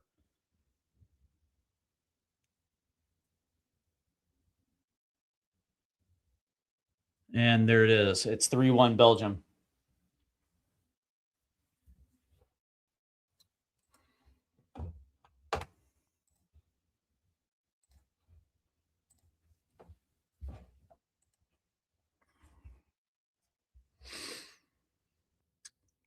So the ruling is that it did indeed touch Tim Ream's arm in the box, and Belgium converges, and it is now 3-1, making this game potentially out of reach here.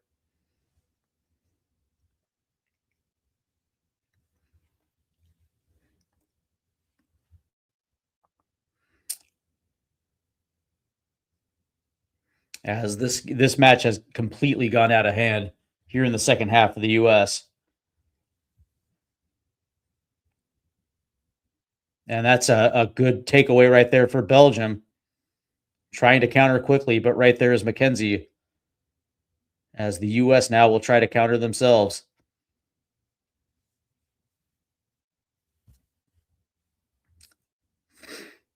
We'll see if the U.S. can get one back quickly. As we are now in the 60th minute, 30 minutes out. U.S. now trail by 2. That's a good ball in. And it's taken away quickly.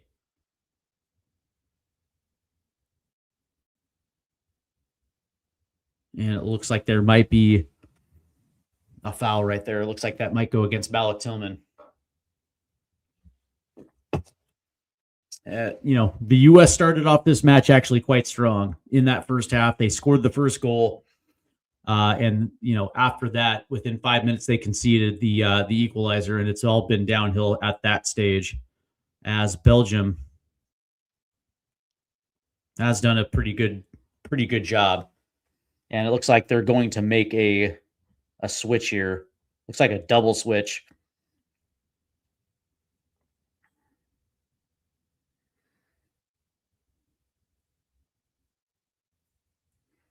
And I will have both of those for you in just 1 second here.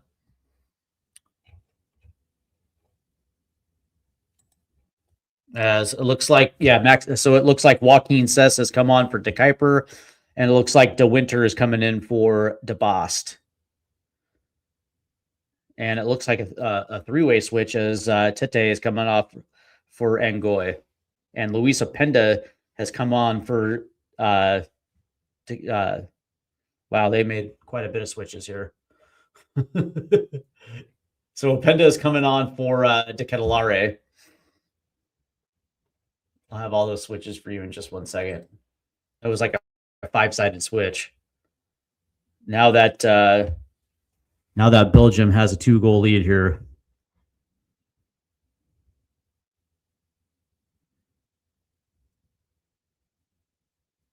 As that's a good ball through to Openda.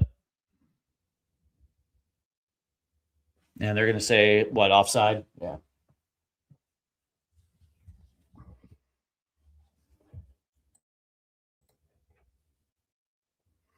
So, Joaquin Cess is in. Coney De Winter is in. Nathan Ngoy is on. Luis Openda is on.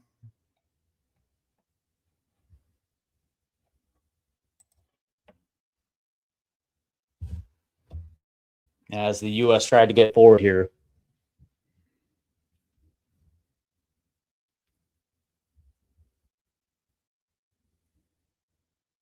And it looks like Max Arfsten's coming on. And it looks like Berhalter's coming on, and it looks like Freeman coming on. So Arfsten's on for Jedi. Sebastian's on for Timmy Weah. And Freeman's on for Tessman. So it looks like Freeman will be in that right wing back position. It looks like Berhalter's on for Tessman, and it looks like Arf is on for Jedi. So here's Arfsten right now. What happened with Tiger Woods?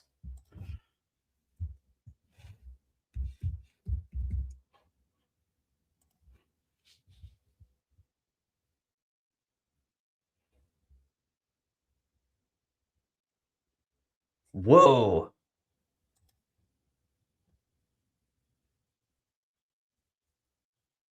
Ooh. Damn. What's up with Tiger? Anyway, here comes the U.S. now. Here's Freeman. Good Lord. I guess for those that are tuning in, Tiger Woods was involved in a rollover crash. He's suspected of DUI and was arrested, and he was released. Good Lord, man. Who would have saw that coming?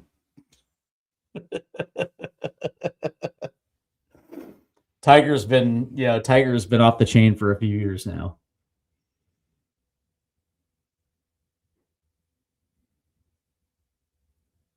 As there's the throw in. Held in by the U.S. That's a good ball forward. Trying to get into the box.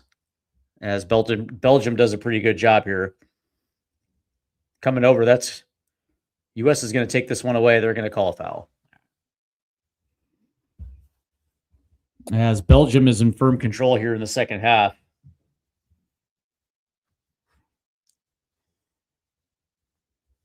as Christian rolled on. Initially was going up against Doku, and then Malik Tillman came over.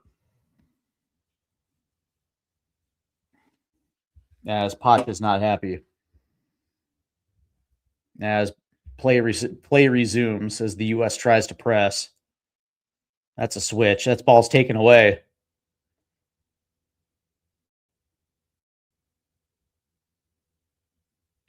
Good hustle right here by the U.S. Headed away. As it looks like it fell to Jeremy Doku. And that ball, again, good press by the U.S. That goes out, so it'll be a throw-in for the U.S.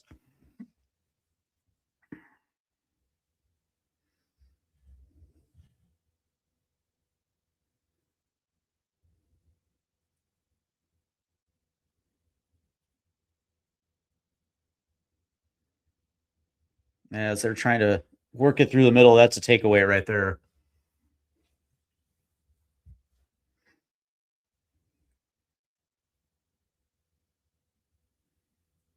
As that gets played all the way back to Lammens. As Belgium resets here. And they're going to make the switch to the right-hand side. All alone. As they cross the midway line here. A lot of space to roam free. As he cuts in, there's a shot. Oh, what a goal. What a goal. Unbelievable. And the U.S. is absolutely getting destroyed here.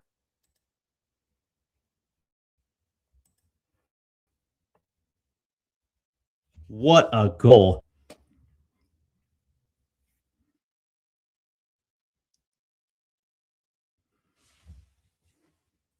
As the essentially they just allowed Belgium just to dribble in to their half, and that was an absolute rocket to the far post.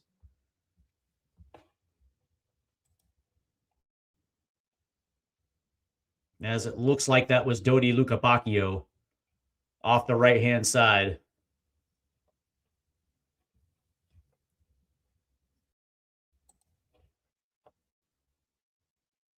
And Turner absolutely had no shot.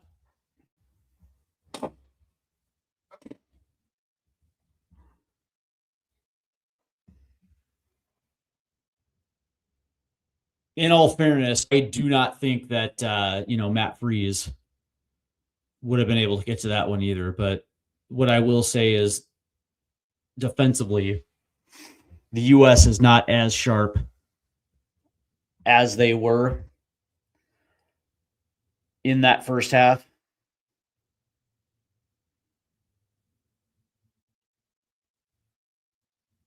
As Belgium has essentially had their entire way here in the second half. 3 goals. And they've essentially just been outclassed. And really, let's be honest, they knew what time it was, especially when you have that type of world-class player. And sometimes they would lock in with 2 defenders. Sometimes they would leave Timmy Weah alone. And again, here comes a triple switch from the U.S. So it'll be Gio Reyna, Joe Scally. And it looks like Ricardo Pepi. And I think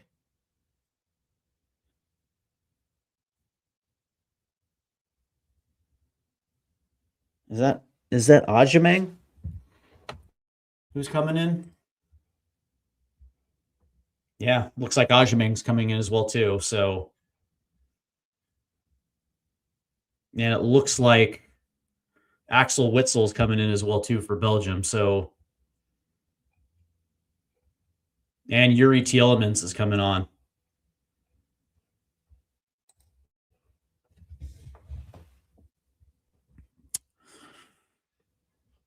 So looks like Mauricio Pochettino is just emptying his bench now with 20 minutes left to play. As Yeah, we'll get our first look at Ricardo Pepi. Joe Scally's in. As they're showing pictures of Christian Pulisic. He's not happy at all. What are you going to do?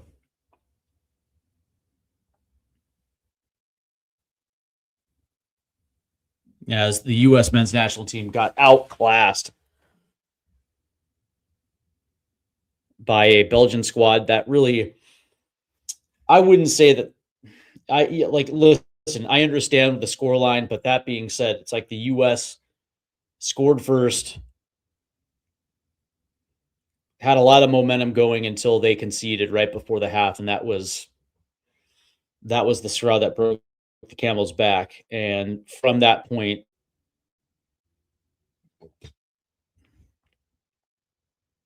needed to be the aggressor, weren't. And as soon as Belgium scored that second goal, it was off to the races at that point. And the U.S. didn't do themselves any favors. And yeah, they got beat up pretty good. But one of the things that you can take from this matchup is what this team is going to see against the upper echelon in the World Cup. And now that they've seen it, you're going to be able to adjust to it. As Matt Turner will play this long down the right-hand side. As the U.S. will still hold possession here. And I think there's going to be a whistle. And yeah, there will be. As that'll go against Yuri Tielemans. I mean, you can take this loss in two different directions. You can beat yourself down, or you can use the opportunity as a measuring stick for what you need to be come June.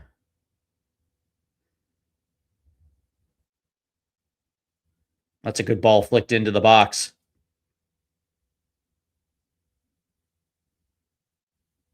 As that one is going to get out. I think they're going to say this is a corner. So Sebastian Berhalter will take the corner here.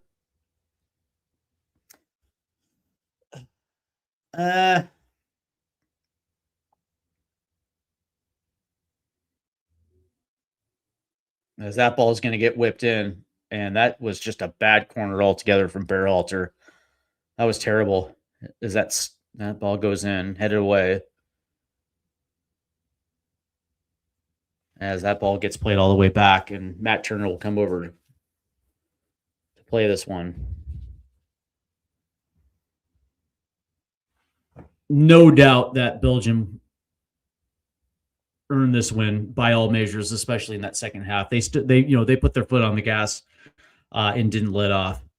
And the U.S. literally had no answer. And, defensively speaking, they didn't close down as good as they were doing in the first half. That first half they were on it. And for a good 40 minutes, the U.S. played as the better team. But from that standpoint, it's, these are the type of teams that you're going to see. And these are the type of teams that you're going to have to learn how to beat if you want to, extend your World Cup run.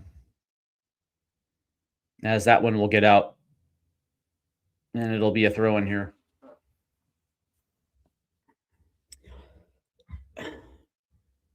And you can say that this is the problem with the added competition of the Nations League, right? Where you're essentially playing more CONCACAF football. It doesn't allow you in the schedule to play a European heavy. Like, I'll give you guys a good example, right? So, during the Jurgen Klinsmann era, you know, he took the show on the road, man. They went to Germany, they went to the Netherlands, they went to Italy. Um, you know, those are the type of those that's the type of competition that you need to face in cycle before you get to these stages, right? And it, you know, when you didn't have that extra added CONCACAF competition, which is, you know, unneeded, right? You don't need both. You don't need the Nations League, and you certainly don't need the Gold Cup anymore. It's to me, it's either one or the other. And you know, with that packed schedule, when you're playing CONCACAF, more CONCACAF competition, it does not allow this team to travel. It does not allow the schedule where you can actually face an opponent of quality, where you actually get that type of experience, especially on the road, that actually prepares you for these type of matches where, you know, you're essentially going in against a solid UEFA, you know, team, you know, essentially cold. So while I'm not necessarily surprised by it, I do think that this is, that's a good ball over the top, and there's Laman too. I do think that, you know, this is a good experience for the U.S., you know, heading into what is going to be, you know, a competition where, you know, you're going to face this type of opposition more often than not.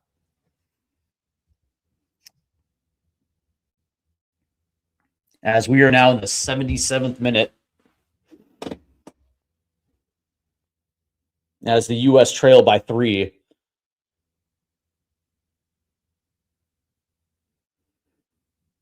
As we will see what this team can do in the final 12 minutes here.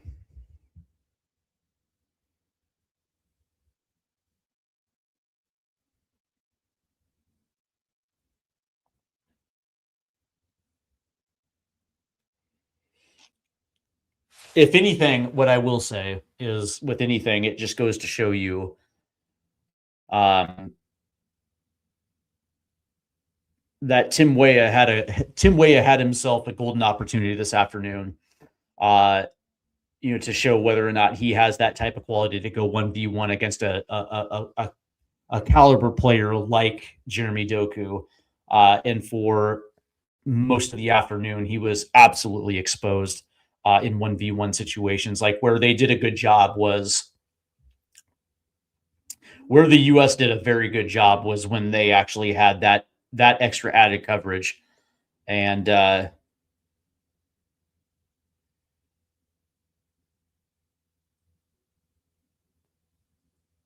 for the most part, I think that kind of answered that question. You know, if we were wondering what, you know, because let's be perfectly honest, the only thing that I've heard in the last couple of months was how, and there's a ball that's going to go to the backside, held in by the US.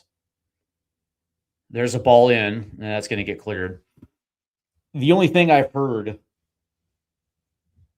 over the last couple of months was that Timmy Weah should be the starter. Like, you're going to have to keep his speed on the pitch, and that this was something that is better for the U.S. if he's playing that position over a guy like Serginho Dest. You know, I guess the conventional wisdom that is, you know, Dest is applying his trade in the Netherlands versus, you know, what Weah is doing in France. And I'm like, okay, well, that's fair, but, you know, today was a very good opportunity to see it in theory, and Jeremy Doku had him for lunch all afternoon. There's a ball to the back post, and that's defended quite well. And now that ball gets cleared. Now, I'm not saying that Serginho Dest would have fared better, but, you know, I think what we saw was, from a defensive side, you know, and maybe it also had something to do with the formation as well too. But to me, you know, Timmy Weah got exposed today as a defender.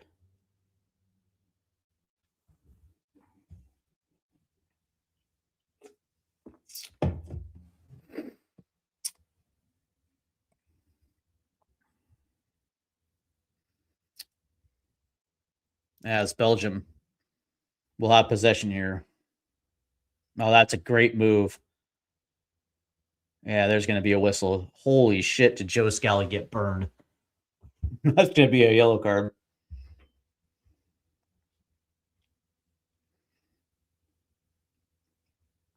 That was a hell of a move. Yeah, Scally had no choice but to grab a hold of the jersey.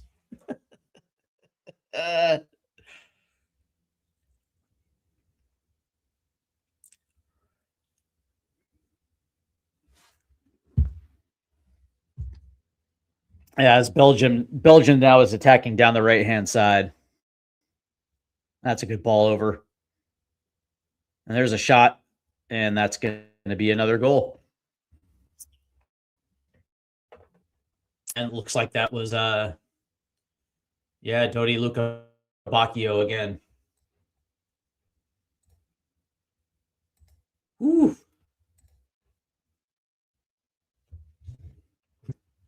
Oh, boy.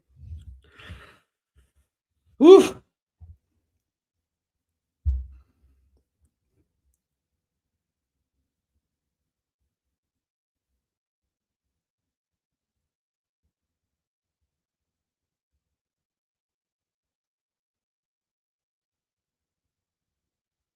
As Sebastian Berhalter tried to flick it to himself, ball goes forward right to Luca Bacchio. That's the second goal. And this thing is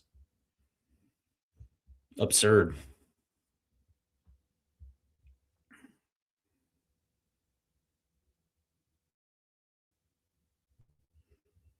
When's the last time we got destroyed like this? This has been an absolute bloodbath here in the second half. 4 goals in the second half for Belgium.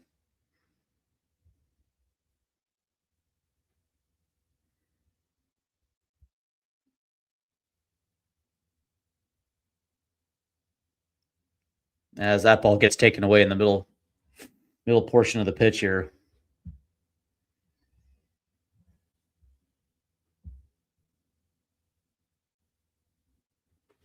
This is unbelievable.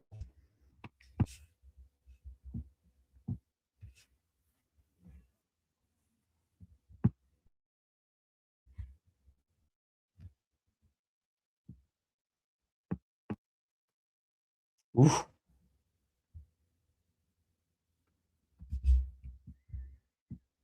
This coming from U.S. keeper on X. During Klinsmann's first cycle as USMNT manager, being down a couple goals against highly ranked teams, you still felt like they had a chance. But I don't feel that way under Pochettino.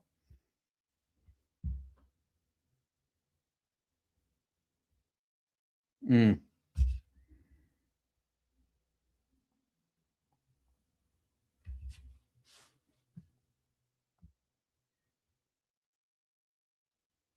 Mm.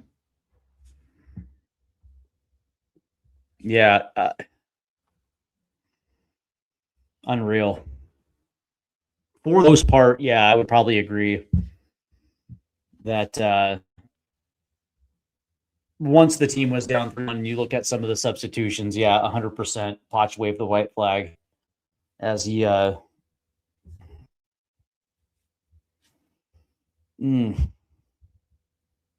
this has been absolutely tough.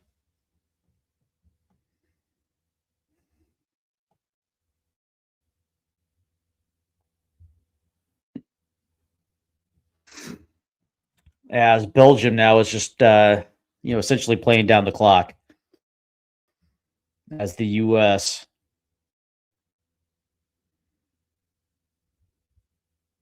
Oh, that's a good ball in.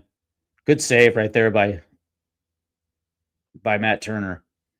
As again, Belgium was absolutely able to play on, looks like a Luis Openda right there to get a look at net, and Openda couldn't bury it as Matt Turner does a good job right there with the save. But that was just easy for Belgium. Good Lord.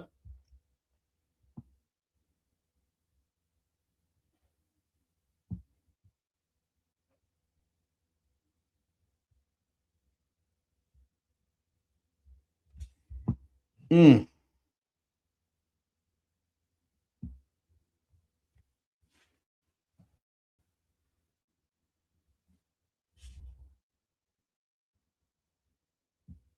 Mm.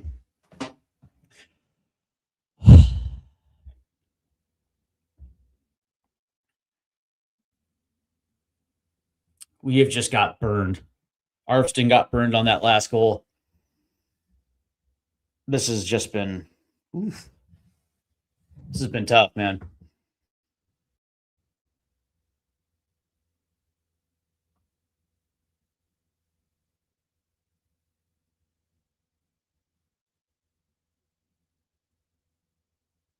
As that there's a switch, trying to switch to the right hand side as that ball gets taken away.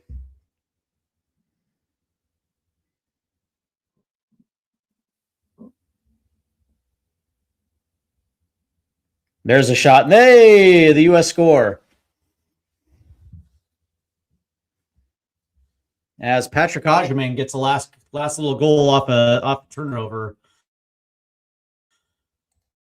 There you go. As the U.S. did a good job of pressing. It was a good takeaway. And Agyemang finishes right there. And it was Ricardo Pepi did a really good job there. As that ball finds Patrick Agyemang. Here come the U.S. again. And that looks like a back pocket was picked. But as the U.S. finds a late goal here, but this match was over a while ago.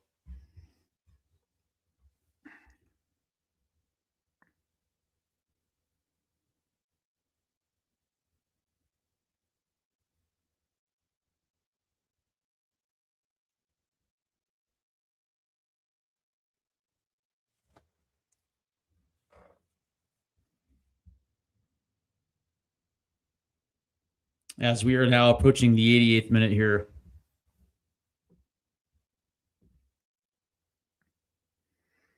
Here's Arfston. Going to try to play this one forward. And that's taken away. Ugh.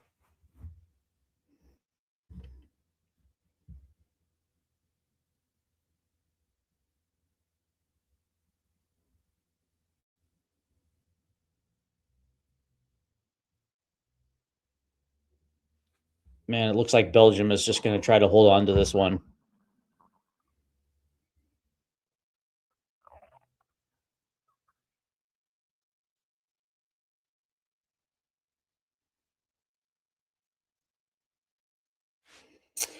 Hamster Gamer 1710. What's going on, my guy?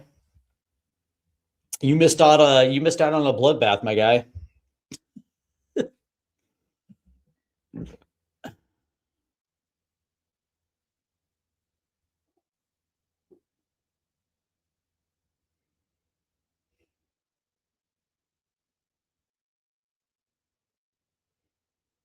Mm. And for the most part,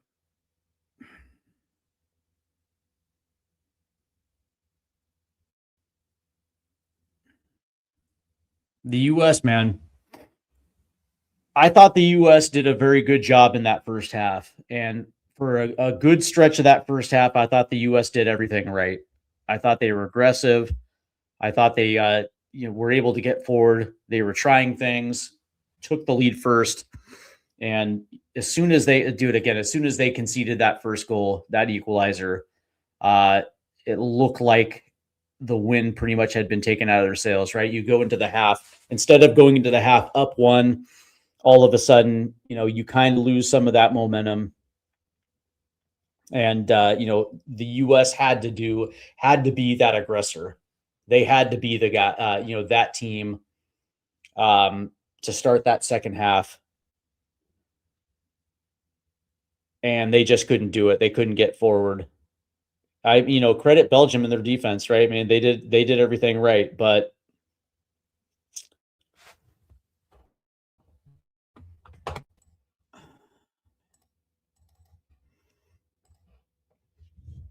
really this was this was, a good experience for the U.S. to go through against a quality European opposition. But, they did a good job, man. They, for the most part, neutralized both Christian and Balogun.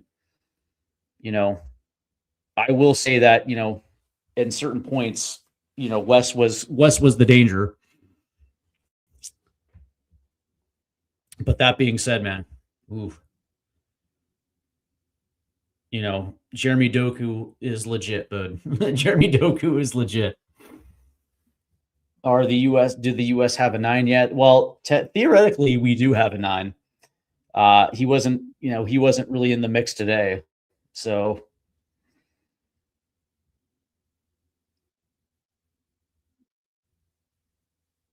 the question is like, what do you take from this game? What is your takeaway from this game, and how do you apply it to a team like Portugal? And that is, to me, that's going to be the definitive answer, right? Okay, fine. This match was what it was. And for large stretches in the second half, we were absolutely just amateurish. Okay, fine. Great. How do you take this? What do you learn from this? How do you apply it to a team like Portugal? Because it's going to be more of the same if this quality continues. And how do you be that team that is going to learn from this and then fix it so this doesn't happen again? It's going to be interesting, right? So I think, for the most part, it starts with, not playing Tim Ream. He was dreadful.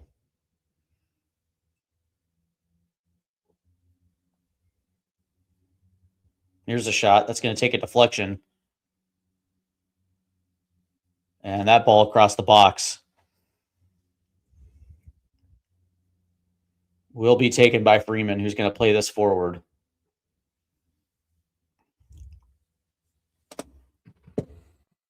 And I think they're going to blow this one against Ajameng as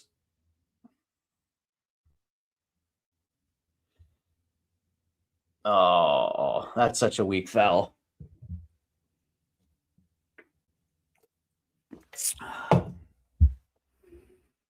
As they're going to say, that one was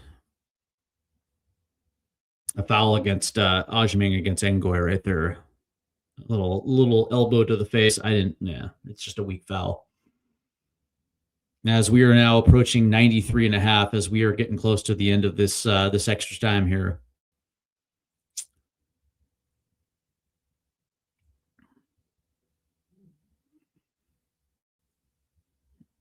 As they're gonna blow this whistle real quick, as that'll go against Yuri T. Elements, a quick little foul. So the U.S. will restart here.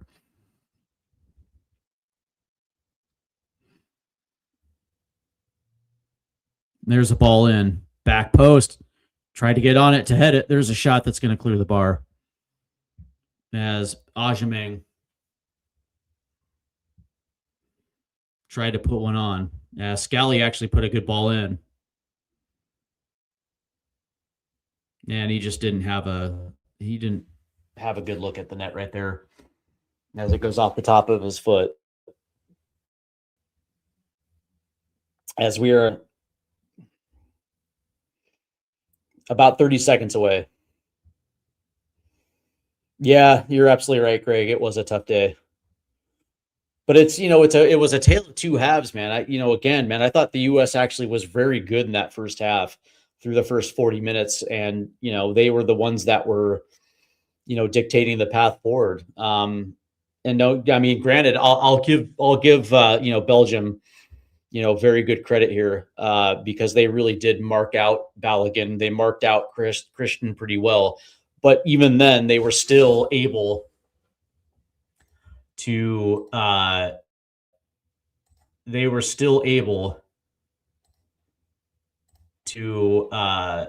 get forward. They were still able to get shots on net to the point where Lahman still had to work.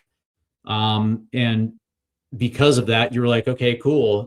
This team is really on the doorstep of scoring their first goal. And sure enough, they get the first goal. And now all of a sudden you have that momentum. You have that confidence. And, this team just did not hold the lead long enough. And again, when you know for a fact that Belgium is playing down the left side, and you're not doing anything to negate a guy like Jeremy Doku, and you're allowing him to be in 1v1 situations, bad things are going to happen from that. And sure enough, you're at, especially with a guy like Timmy Weah, right? Where if you're playing a back three, okay, where Timmy Weah is not playing back so in a back four, right? So if you're playing a back three, you're going to have that right-sided coverage, and that's going to allow a guy like Timmy Weah to be able to not only get forward but track back and be in better positions. In this match specifically, he was pressing high, and so on counters, Belgium was able to make that quick switch. And Timmy Weah had to track back quick just to get into position. And when that happened, you're seeing a lot of 1v1 situations, and it just played right into Belgium's hands. And that goal, that they scored to end that first half, it was that situation where it was a quick counter, and, Weah had to get back and didn't have time to set that edge to the outside to take away around the corner. And he was able just to blow right past him and get into a position where not only was he able to get a shot, but off the rebound,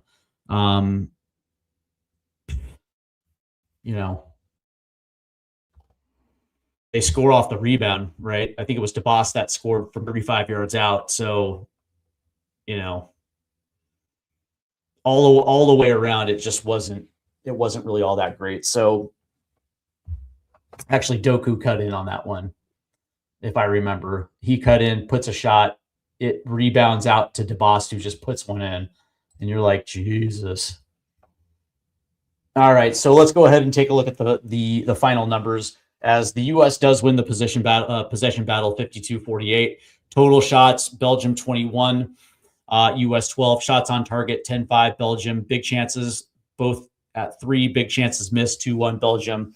Accurate passes, U.S. 393 to 372. Fouls committed, 10-8 Belgium. Corners, they win that battle 6-5. Shots inside the box, 14-9 for Belgium. Shots outside the box, 7-3. Total passes, 459 to 439 for the U.S. Passes in the own half, even at 203. Passes in the opposition half, 190 to 169. Accurate long balls, 30 to 15 for Belgium. Accurate crosses, 7-4 U.S. U.S. had 16 throws to Belgium's 12. Touches in the opposition box, 38-26. That lets you know exactly where Belgium was, attacking from inside our own box. Offsides, Belgium 3, U.S. 1. U.S. had 2 yellow cards to Belgium 0. The tackle battle on defense goes to the U.S. 15-14. Interceptions both even at 8. U.S. had 5 blocks to Belgium's 1. Clearances 22-10 for Belgium. Keeper saves 5-3 to the U.S. And the duel battle 39-32 to Belgium. Ground duels 32-22. Aerial duels, U.S. won that one 10-7. Successful dribbles 11-2. Great googly moogly. Let's see. Let me ask you, as an MLS guy, because I'm not, does Freeze make any of those saves? Or, well, what I will say is that first goal that they score, yeah, Freeze probably saves that, I would say. The other goals, let's find out. I also think Freeze probably does a better job on the penalty on Deketelare. The 2 goals by Luca Bacchio, probably not, and he probably makes the save against Onana as well too. So you're probably looking at maybe a 3-2 or 4-2 for that. For the most part, what I will say is I just felt like a couple of those, because Matt Freeze is just, his positioning is just not all that great. But man, it doesn't necessarily matter. It's irrelevant because the U.S. got absolutely blasted in this one. So here's the thing, right? Now coming into this one, the way that I look at this was, in some ways, it was kind of an even match, right? The U.S. came in, unbeaten in 5. They came in unbeaten in 9. And when you kind of looked at this, it was going to be which is going to be the attack that is going to be a little bit more deadly. Essentially, what I'm asking you is which back four is going to do a better job of neutralizing what both teams do better, which is getting forward and putting shots on net. And I thought that the U.S. did a good job early, even when it was obvious that they were just going to play down the left-hand side and put the ball on Doku's foot. Who is going to be better prepared for it, right? And I thought that McKennie was going to play a big role in it. Sure enough, he did. I think that Belgium understood that if Christian was allowed to roam free, it was going to mean that Balogun was probably going to get in positions where he was going to be deadly. And for the most part, I think that Belgium did a good job on both of those two. And really, it was going to be, can McKennie be that type of difference maker? And I thought through the first half, I thought he was. And again, I thought the scoreline reflected that. But that being said, when you're a team like Belgium, you have many opportunities to adjust. And I thought they were the team that adjusted to really take away McKennie in that second half. And from that standpoint, when you're not necessarily getting looks from your from Christian, and now all of a sudden McKennie is not being able to operate in space, it allowed Belgium just to get into that match. And as soon as that happened, the floodgates opened. And I think that was a lesson, a very big lesson for this team to learn. And I'm glad they learned it now instead of in the World Cup. But what I will say is that a few things. Number one, again, I think it was obvious. Like, we didn't need to see this today to understand that. Number one, Tim Ream cannot be a starter on this team. Like, if you want to bring him to the World Cup, fair. If you want to bring him for, veteran vibes, do what you got to do. But unfortunately, it was obvious today that his position, like he's just a step slow. And because of it, his positioning was compromised. His ability to step up and try to block shots, it just wasn't there. And I think that really hurt this back line in the second half. The other thing is that I think we learned that Tim Weah is not that great of a 1v1 defender. And that if you want to use him, you're going to have to use him higher up the pitch where you're going to be able to utilize his speed and maybe utilize his footwork a little bit better. I just thought defensively, he just did not look good at all. You're like, this is like the test of all tests, against a player that is world class and a guy like Jeremy Doku. And it was not even a contest. So I think we learned a little bit today about where some of our weaknesses are. And now that doesn't necessarily mean that Sergiño Dest does better. I don't think it means that Alex Freeman does better. What I'm saying is that in a back four, this team just does not look great. In a back three, there is coverage, right? And it's going to allow your right wing back to play a little bit higher up, where your right-sided center back is going to be responsible for guarding the touchline, so there is no around the corner, and it allows your wing back to play a little bit higher up, so it cuts off the cutting into the box where you're going to be able to get, to have those dangerous looks. So I think that really, to me at least, that suggests that this team is not competent enough to play in a back four.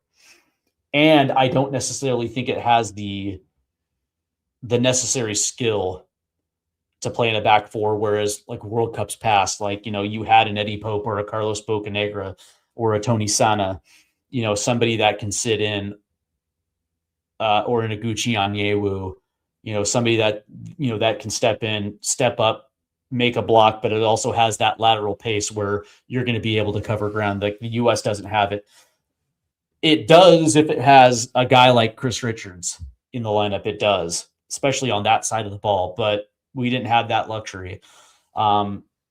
Personally, it would have been interesting to see what a center back pairing of like Mark McKenzie and an Austin Trusty would look like today. But that being said, this was brutal, man. This was a brutal loss. But again, it's how you take it. How do you take this loss, and what do you gain from this loss? And I think that for Mauricio Pochettino specifically, I think it answered some very interesting questions. Because again, we wanted to see, number one, what Matt Turner had to offer, right? Has he learned those lessons that allowed a guy like Matt Freese to take over? And I think we undoubtedly understood that some of the same issues that still plague him, especially when it comes to shots outside the box. I still think that his positioning was not great. Inside, by the way, inside 8 yards, point blank saves, he's actually still the same guy. He can still make those very good tight saves. So from that standpoint, that's okay. But that all around game is still a little bit of a liability. And from that, me personally, I thought that I think Matt Freese does this team a little bit better. The double pivot today of Tanner Tessman and Johnny Cardoso wasn't really all that great. Johnny gets taken off at the half for Christian Roldan. That didn't necessarily improve either. I'm the type of guy that calls it right down the middle. As much as I think Christian Roldan does provide a role, what I will say is, like, today, it didn't necessarily matter. What I will say is, like, it goes to show you the leadership that a Tyler Adams does bring to this team, and the comfortability of what he brings in that midfield pairing, right? So Tyler does a lot of different things for you, puts out fires, is always always seems to be in the right place. And he's also kind of spicy as well too. He will make challenges, and it's when you have that type of guy on the pitch that you can rely on, it makes your other midfield pairing a little bit better. And we saw that in the fall portion of last year's schedule, where Tanner Tessman looked unbelievable playing next to a guy like Tyler Adams, and so did Christian Roldan at times. But me personally, it's really hard to gauge, whether or not, Tanner and Johnny did terribly today. Certainly they didn't jump out. Certainly they didn't jump off the screen, but I don't think they were a liability. But again, it just goes to show you exactly how important Tyler Adams is to this midfield. And I guess lastly, like, what happens with this attack moving forward, right? What happens when you're going up against a defense that knows how to mark off your striker? Flo Balogun was not good today. And when you're a guy like Christian Pulisic, and you're kind of moving into central areas, and you're looking to play a ball in, and you don't have that target, and so at that point you're trying to do too much. We saw that a little bit in the first half from Christian. We saw a little bit in the second half from Christian. Where are you going to get dangerous looks from? I thought in the first half the answer was, Weston McKennie, but again, Belgium did a good job in the start of that second half against McKennie, where he wasn't really all that dangerous. So where is that creativity going to come if you don't have it? And lastly, what I will say is that, at least for me, I can say this for at least for me, that in a back four, you can't have Timmy Weah. You can't have Timmy Weah playing I guess you can say a traditional right back role, because defensively he's a liability.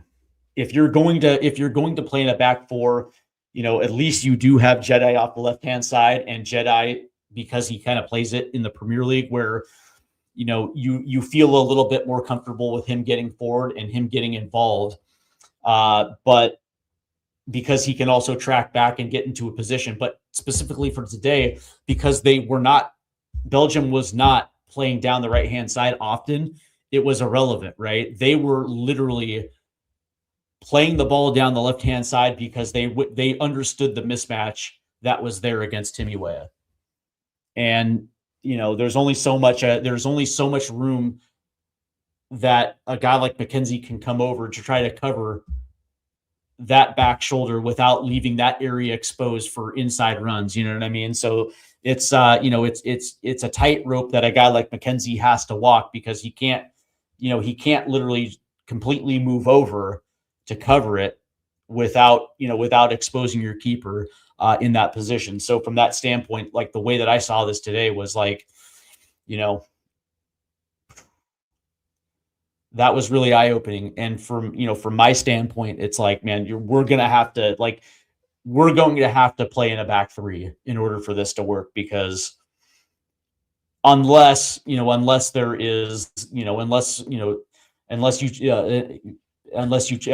Serginho Dest. And I actually, from this standpoint, I've never lost trust in Dest's ability to defend. I actually think he's a better 1v1 defender than Timmy Weah. Where Timmy Weah helps you is in the attack.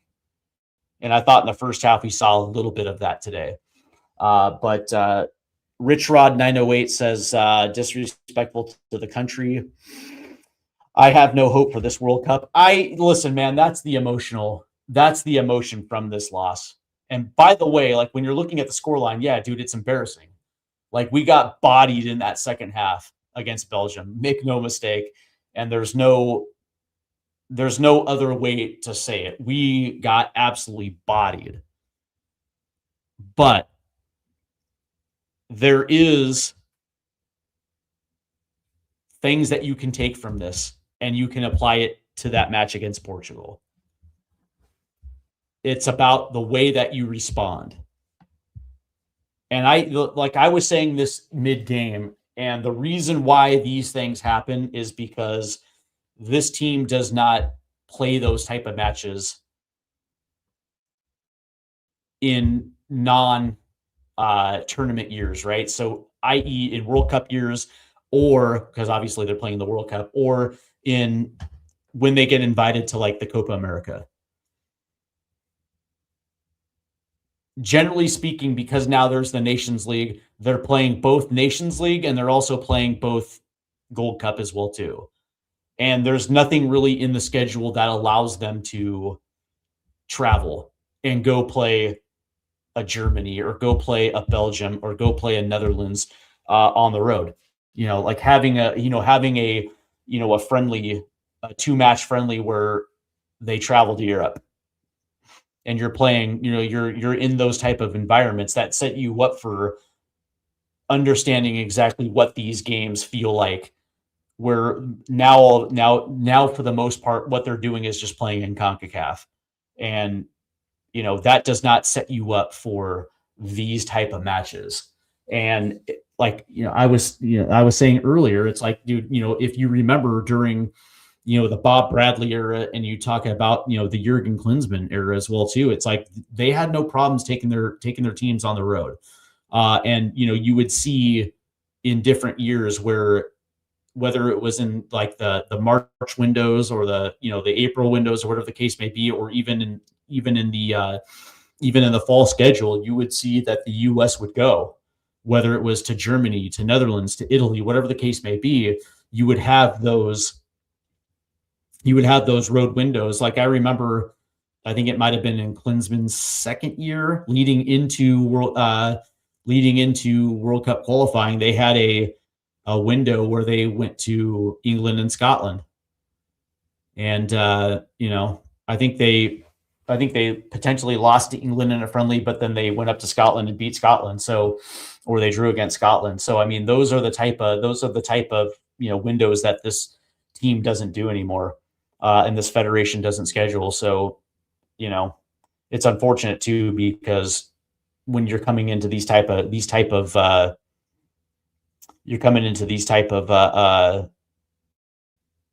windows where for a fact that you have to be on your best. You have to be on your best in order to get a result, man.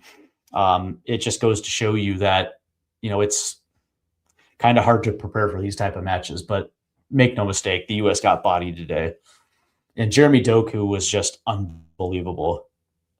That was, I guess you can say, that was my biggest disappointment, was the fact that there was no adjustment to it.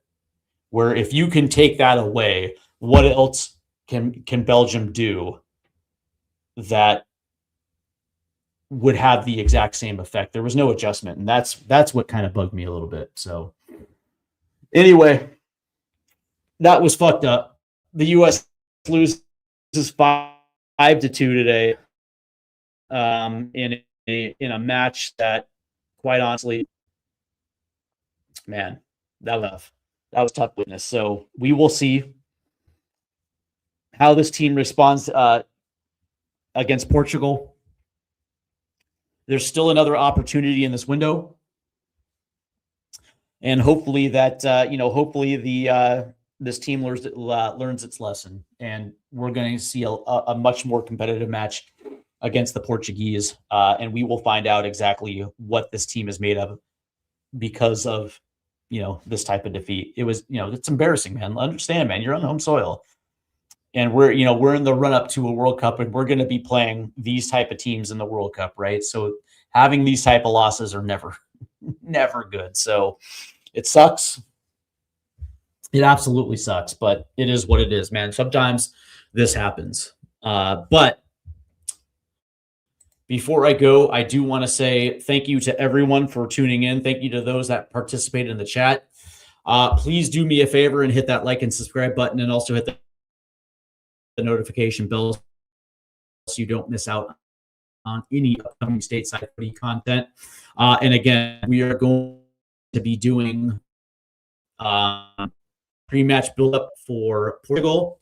We will be doing the live stream for Portugal, and post-window, we will be doing stock up and stock down, letting you guys who had good windows, who had bad windows, stock up, who has a better angle for the World Cup roster. And then, of course, after that show, we will have our final World Cup roster prediction show.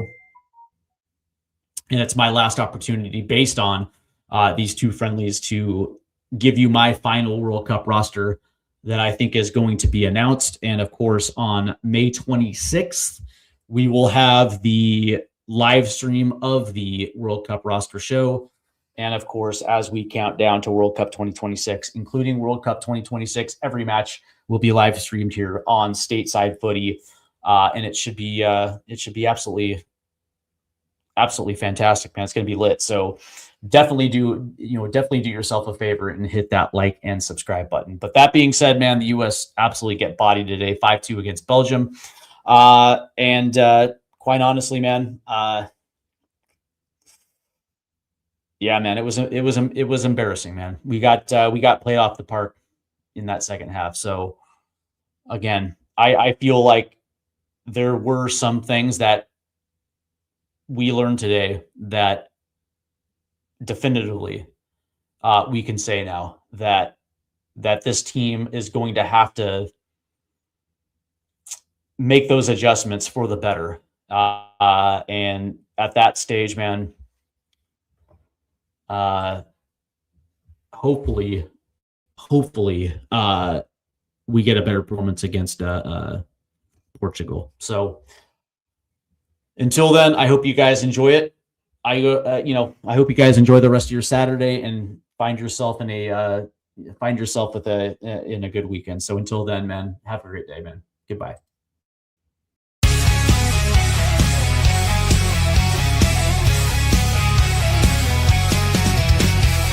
Rusted goalposts under faded